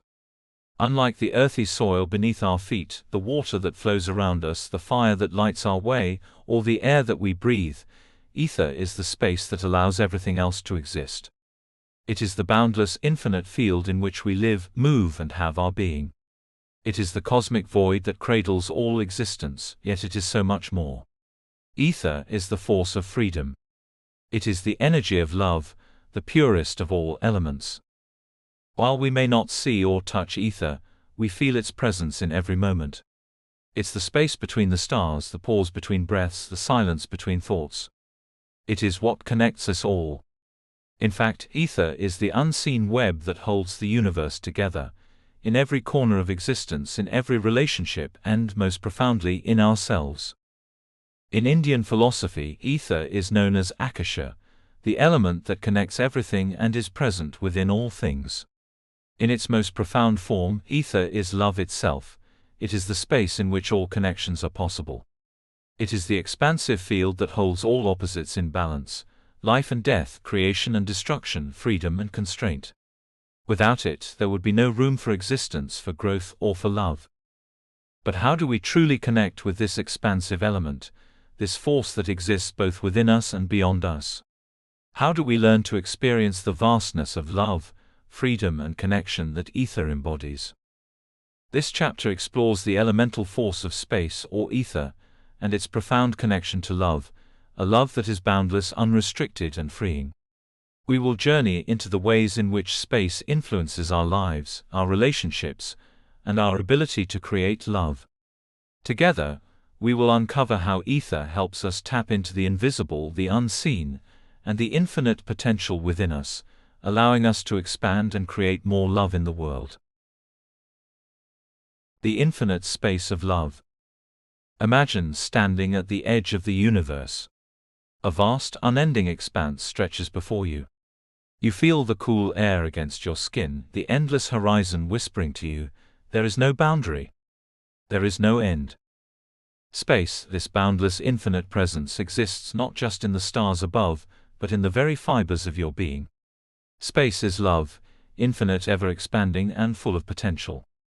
When we think of love, we often think of closeness, of physical proximity, of the warmth we feel when someone holds us or when we share a moment of connection. But true love, the love that transcends time, that transcends boundaries, is more akin to space. It is boundless, formless, and everywhere. In Indian spirituality, space or ether is the fifth element, standing between the tangible, earthly elements and the divine. It is the subtle, invisible force that connects us all. It holds everything, everything we see, feel, and experience, without restraint. It embraces everything, yet it is nothing. Much like love itself. What does this mean? Think of a lake. The water is still, yet it holds everything: fish, boats, leaves, and even the moonlight. But it is also empty at its core. The emptiness within the water doesn't detract from its beauty. It is the space that allows all things to move, to change, to exist. Love works in much the same way. True love does not possess or restrict. It holds us in an invisible embrace, giving us the freedom to be, to move, to grow. It is in this space of unconditional acceptance that we find freedom, the freedom to love without fear, without ownership, and without attachment. Space and the divine dance, Shiva and Parvati. Consider the cosmic dance of Shiva and Parvati, two forces that embody the essence of space and love. Shiva, the god of destruction and transformation, is often seen meditating in stillness, his form almost formless, his essence one with the universe. His power lies not in control but in his ability to hold space, to allow all things to rise, fall, and transform without resistance. He doesn't possess, he creates space for things to become. Parvati, his counterpart, represents energy and creation, the dynamic force that fills the space Shiva creates. Their love is not about holding on, but about being together in freedom. Parvati flows into the space Shiva holds for her, and in return she fills that space with love and life. This dance of opposites, of stillness and movement, shows us that love is not about confining or possessing, it's about allowing. The love between Shiva and Parvati is one of space, the freedom to be who you are, to move as you wish without fear of losing each other. True love exists in the space between, where two people can exist fully as themselves and yet together without the need for restriction or ownership. The space between us.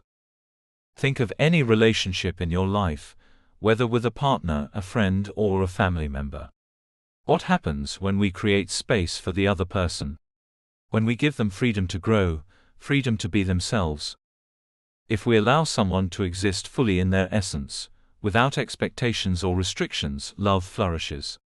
We become open to what they offer, and they become open to us. It is only when we try to hold on too tightly, when we demand someone to be what we want them to be, that the love begins to shrink. Love is not about controlling, it's about embracing.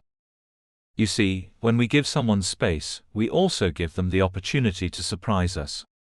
They don't have to fit into a box, and neither do we. This is the magic of space in love. It allows things to unfold naturally. It is in the stillness, in the freedom, that love grows stronger. The space between us is the secret ingredient that allows love to become infinite. It's not about always being in each other's presence, but about giving each other room to breathe, to live, and to evolve. Love as a practice, becoming space. If space is love, then how do we create it in our lives? One way to experience the expansive power of space is through listening, not just hearing but truly listening. In a conversation, when we listen without judgment, without interruption, we create a space for the other person to fully express themselves. We don't fill the silence with our thoughts, instead, we allow the other person to be heard. This creates an invisible bond of connection, one that is born not from possession but from freedom. Another practice is giving others the freedom to be who they are, without the need to change them. In relationships, we often try to mold people into our vision of who they should be, but love is not about molding, it's about allowing. Space gives the other person room to grow, and in that room they become their best selves. In a world where everything is constantly moving, rushing and pushing, creating space for ourselves and others becomes a radical act of love. Whether through listening, patience, or just giving someone the freedom to exist, we can cultivate the space that allows love to thrive. Space and the infinite universe. When we look at the universe, we see the same principle of space at work. Stars, galaxies, and planets all exist within the vast emptiness of space, yet that emptiness is not a void, it is full of potential. It is the very space that holds everything in balance, that allows everything to move and evolve. In the same way, our hearts are vast and full of infinite potential. When we allow love to grow in the space of our hearts, we make room for new experiences, new people, and new possibilities. Love isn't confined to one person, one place, or one time. It exists as an infinite space, always ready to expand. The quiet power. Imagine a moment when your heart is so full, not with expectation, but with the gentle warmth of knowing someone is there. It's not about ownership, but about having someone, being with them, feeling their presence as something you can rely on without the desire to control them. It's like the first rays of the sun touching the horizon every morning. You don't claim them, but you welcome them into your day, and you want to see them again. This feeling is possessiveness, not as a trap, but as the embrace of loyalty, where love flows freely yet is anchored by trust and connection. Love and loyalty aren't enemies, they can exist in harmony. The idea that love means ownership is often misunderstood. We're taught that true love is free of attachment, that it's pure when it's untethered and unrestricted. But what if possessing someone in your heart, feeling their presence without the need to control them, was part of what makes love stronger? What if loyalty, not as a chain but as a constant presence, could be a source of renewal for love, just like the daily sunrise? The loyalty that binds us to someone is not about holding them down or making them feel confined. It's about welcoming them back again and again, with the understanding that their presence in your life is not guaranteed. But every time they return, it feels like the first time. It's about giving them the space to grow, but also knowing deep in your soul that they are always there when you need them. And in return you too offer them that same loyalty, your love that is steadfast, even as you allow each other the freedom to be who you are. Renewing the feeling of having someone. It's as if love is like the seasons. The feeling of having someone is not a one-time event, a single emotion that fades once it is experienced. Love is a living thing, constantly evolving, constantly renewing itself. And just like any living thing, it needs to be nourished. Not by grand gestures or constant declarations, but by the small acts, the touch of a hand, the glance across the room, the way they make you feel when you hear their name. When I think of love in its most expansive form, I see it as something like the sky, vast, infinite, and ever-changing. You don't have to chase it. You just have to stand there and feel it, let it embrace you. When you feel the gentle possessiveness of someone's presence, it's not about holding on to them or keeping them in a box. It's about accepting that this love, this feeling of belonging, can be renewed every day, without fear of losing it. I remember one evening, sitting on a porch, looking at the stars. A dear friend of mine had just left, and I was thinking about how much I missed them. The moment felt heavy with longing, but also strangely peaceful. Love didn't leave when they did. It didn't fade into the distance. It stayed with me, like a soft glow in the background of my mind, reminding me that even though they were physically absent, the bond we shared was still alive. And in that moment, I understood, love isn't about clinging. It's about renewing the feeling of attachment, without trying to trap it. It's about celebrating the connection every day, without the need to possess. That is the beauty of love. It doesn't require us to hold on to it tightly. It asks only that we allow it to grow and transform, just like the air we breathe, which changes with every inhale but never really disappears. The beauty of being big enough to hold love. What if you could love someone, and still give them room to be who they are? What if love wasn't a restriction but a freedom to feel, to experience everything that comes with it, without the fear of losing it? I remember walking in a park one morning, and as I watched families, lovers and friends all gathered around, I thought, what if I loved like this, big enough to hold everything? What if love could be like the earth beneath our feet, stable, enduring, yet full of life and energy? When you accept that possessiveness will always be part of love, just as the air is part of life, you can begin to embrace it. It doesn't have to define your relationship, but it's there. Like the sun, it warms the skin, but it doesn't demand anything in return. And when you can hold that feeling of attachment gently, without clinging, you create the space for love to become something even more profound, a shared experience that grows and renews itself every time you give it space to breathe. Possessiveness as freedom. To love someone without trying to possess them doesn't mean denying the feeling of attachment. Possessiveness, when embraced gently and without fear, can be a celebration of love, a reminder that the feeling you have for someone can grow stronger, deeper, and more meaningful with each passing day. This is not a love that is confined to one moment or a single emotion. It is a love that is expansive, like the sky, always there, always holding you, always ready to renew itself. And in this renewal we find the most profound form of freedom, freedom to love, freedom to have someone in your heart without fear of losing them. Just like the space between the stars, the love you share can be vast, infinite, and without boundaries. It is the feeling of belonging, without the need to hold on. It is the space where love truly exists, and this space is infinite, big enough to hold every feeling, every moment, every memory. Opening the door to infinite possibilities. Creativity, like the air we breathe, thrives in a space that is free, open, and unrestricted.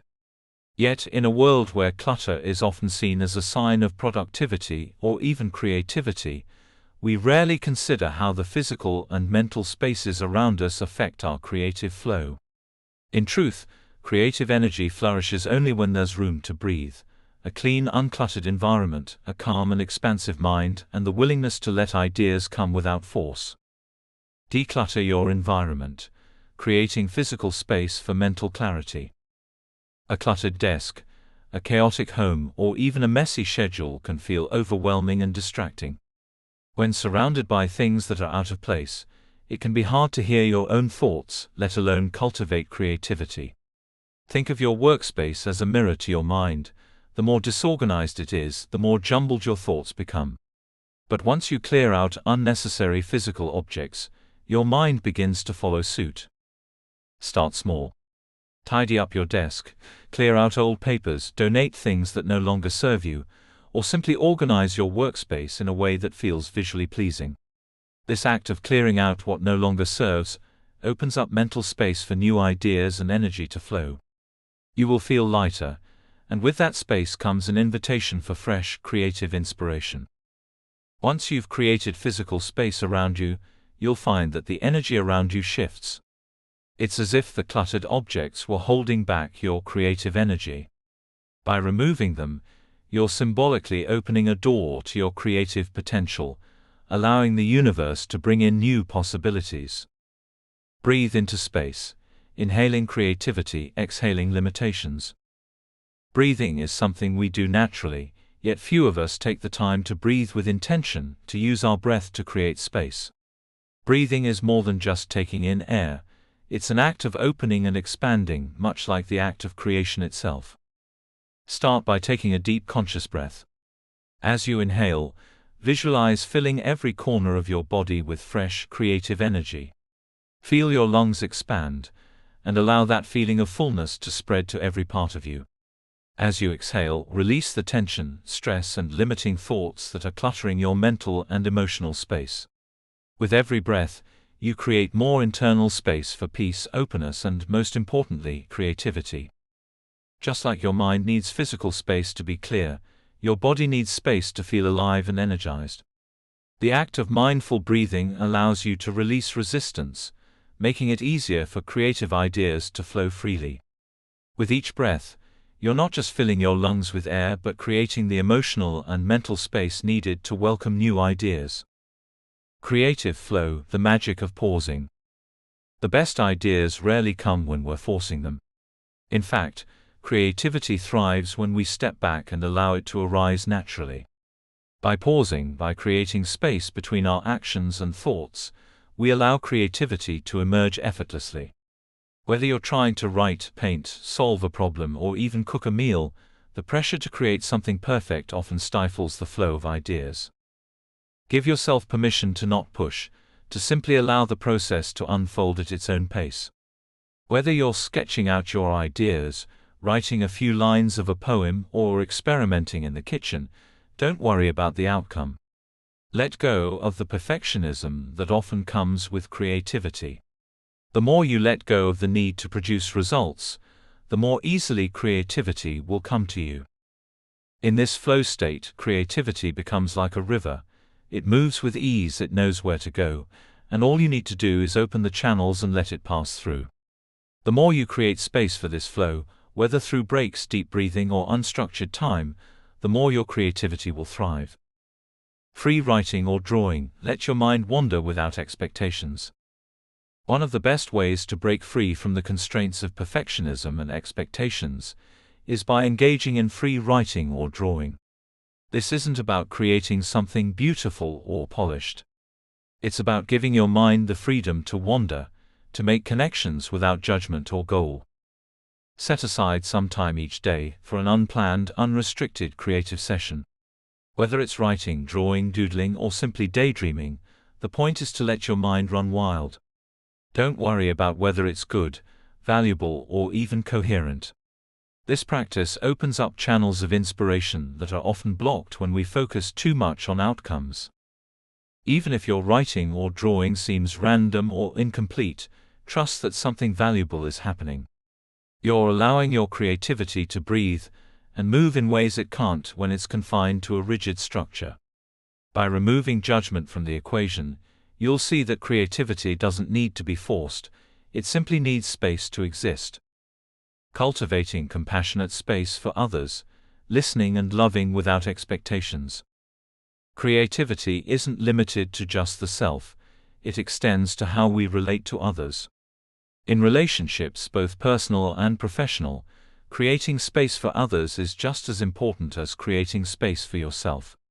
This practice of active listening allows people to express their thoughts, feelings, and ideas freely, without interruption or judgment. Active listening isn't just about hearing what someone says, it's about giving them the space to speak their truth, to share their thoughts, and to express themselves fully without trying to control the conversation or fix them. This is an act of love and compassion, one that creates a safe, nurturing space for others to be themselves.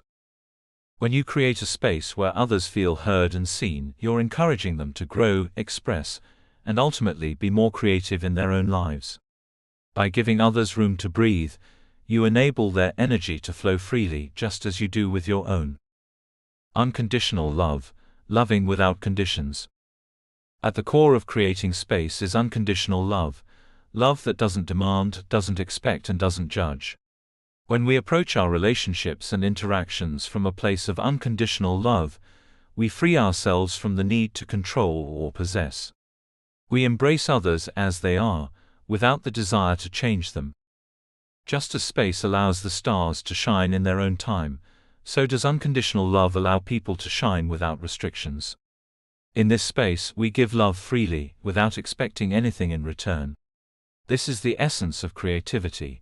When love is given freely and fully, without constraint, we give others the freedom to be their most creative and authentic selves.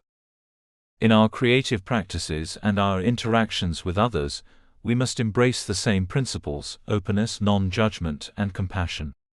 When we create space for others, whether by listening, loving, or simply being present, we open the door for connection, for inspiration, and for creativity to blossom unfettered and limitless. Space for creativity isn't just about physical space. It's a mental and emotional practice that encourages the free flow of ideas, love, and expression. By clearing physical clutter, creating space in our hearts, and embracing creativity without fear of judgment, we open ourselves to an infinite realm of possibilities, a realm where innovation, connection, and beauty can thrive. Chapter 7: Coming Home, Integration and Everyday Joy. The journey inward is not a race, nor is it a pursuit of something beyond our grasp.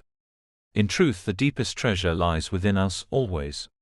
We often spend much of our lives chasing happiness, seeking fulfillment, and searching for the elusive key that unlocks the perfect life. We run towards external validations, comparisons, and expectations, hoping that something outside ourselves will bring us peace and contentment. But what if I told you that everything you've ever searched for is already inside you? This chapter is about coming home. It's about stopping the chase, taking a moment to breathe and realizing that the space you've been seeking, the balance you've longed for, and the joy you wish to experience have always been part of you. It's about integration, about merging all the elements, fire, water, earth, air, and ether within you, and living from a place of harmony, joy, and wholeness.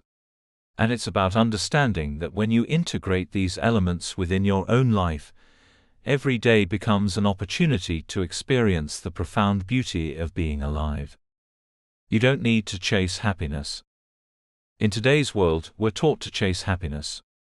The media tells us that happiness lies in the next achievement, the next possession, or the next milestone. If we just have the perfect job, the perfect partner, or the perfect house, then we'll finally feel complete. But here's the truth: happiness is not something to be chased, it is something to be discovered. It is something to be recognized, felt, and embodied in the present moment. When we chase happiness, we are operating from a space of lack, as if happiness is something outside ourselves that we need to acquire. This belief creates a constant state of striving, a never-ending pursuit that always feels just out of reach. But what if happiness isn't a destination? What if it's a state of being that we can step into at any moment? In the process of coming home to ourselves, we realize that happiness is an internal experience. It's not about what happens outside of us, but about how we choose to relate to our circumstances and our emotions. It's about finding joy in the present, in the small moments of life, the way the sun feels on your skin, the sound of laughter, the warmth of a hug, or the peacefulness of sitting in silence. You don't need to chase happiness because happiness is not something to find, it's something to allow. The more you let go of the pressure to find it, the more you will naturally begin to experience it. Happiness exists in the now. All the elements exist within. Balance brings peace. The elements, fire, water, earth, air, and ether, are not external forces we must tame or seek. They are within us, living and breathing through every cell in our bodies.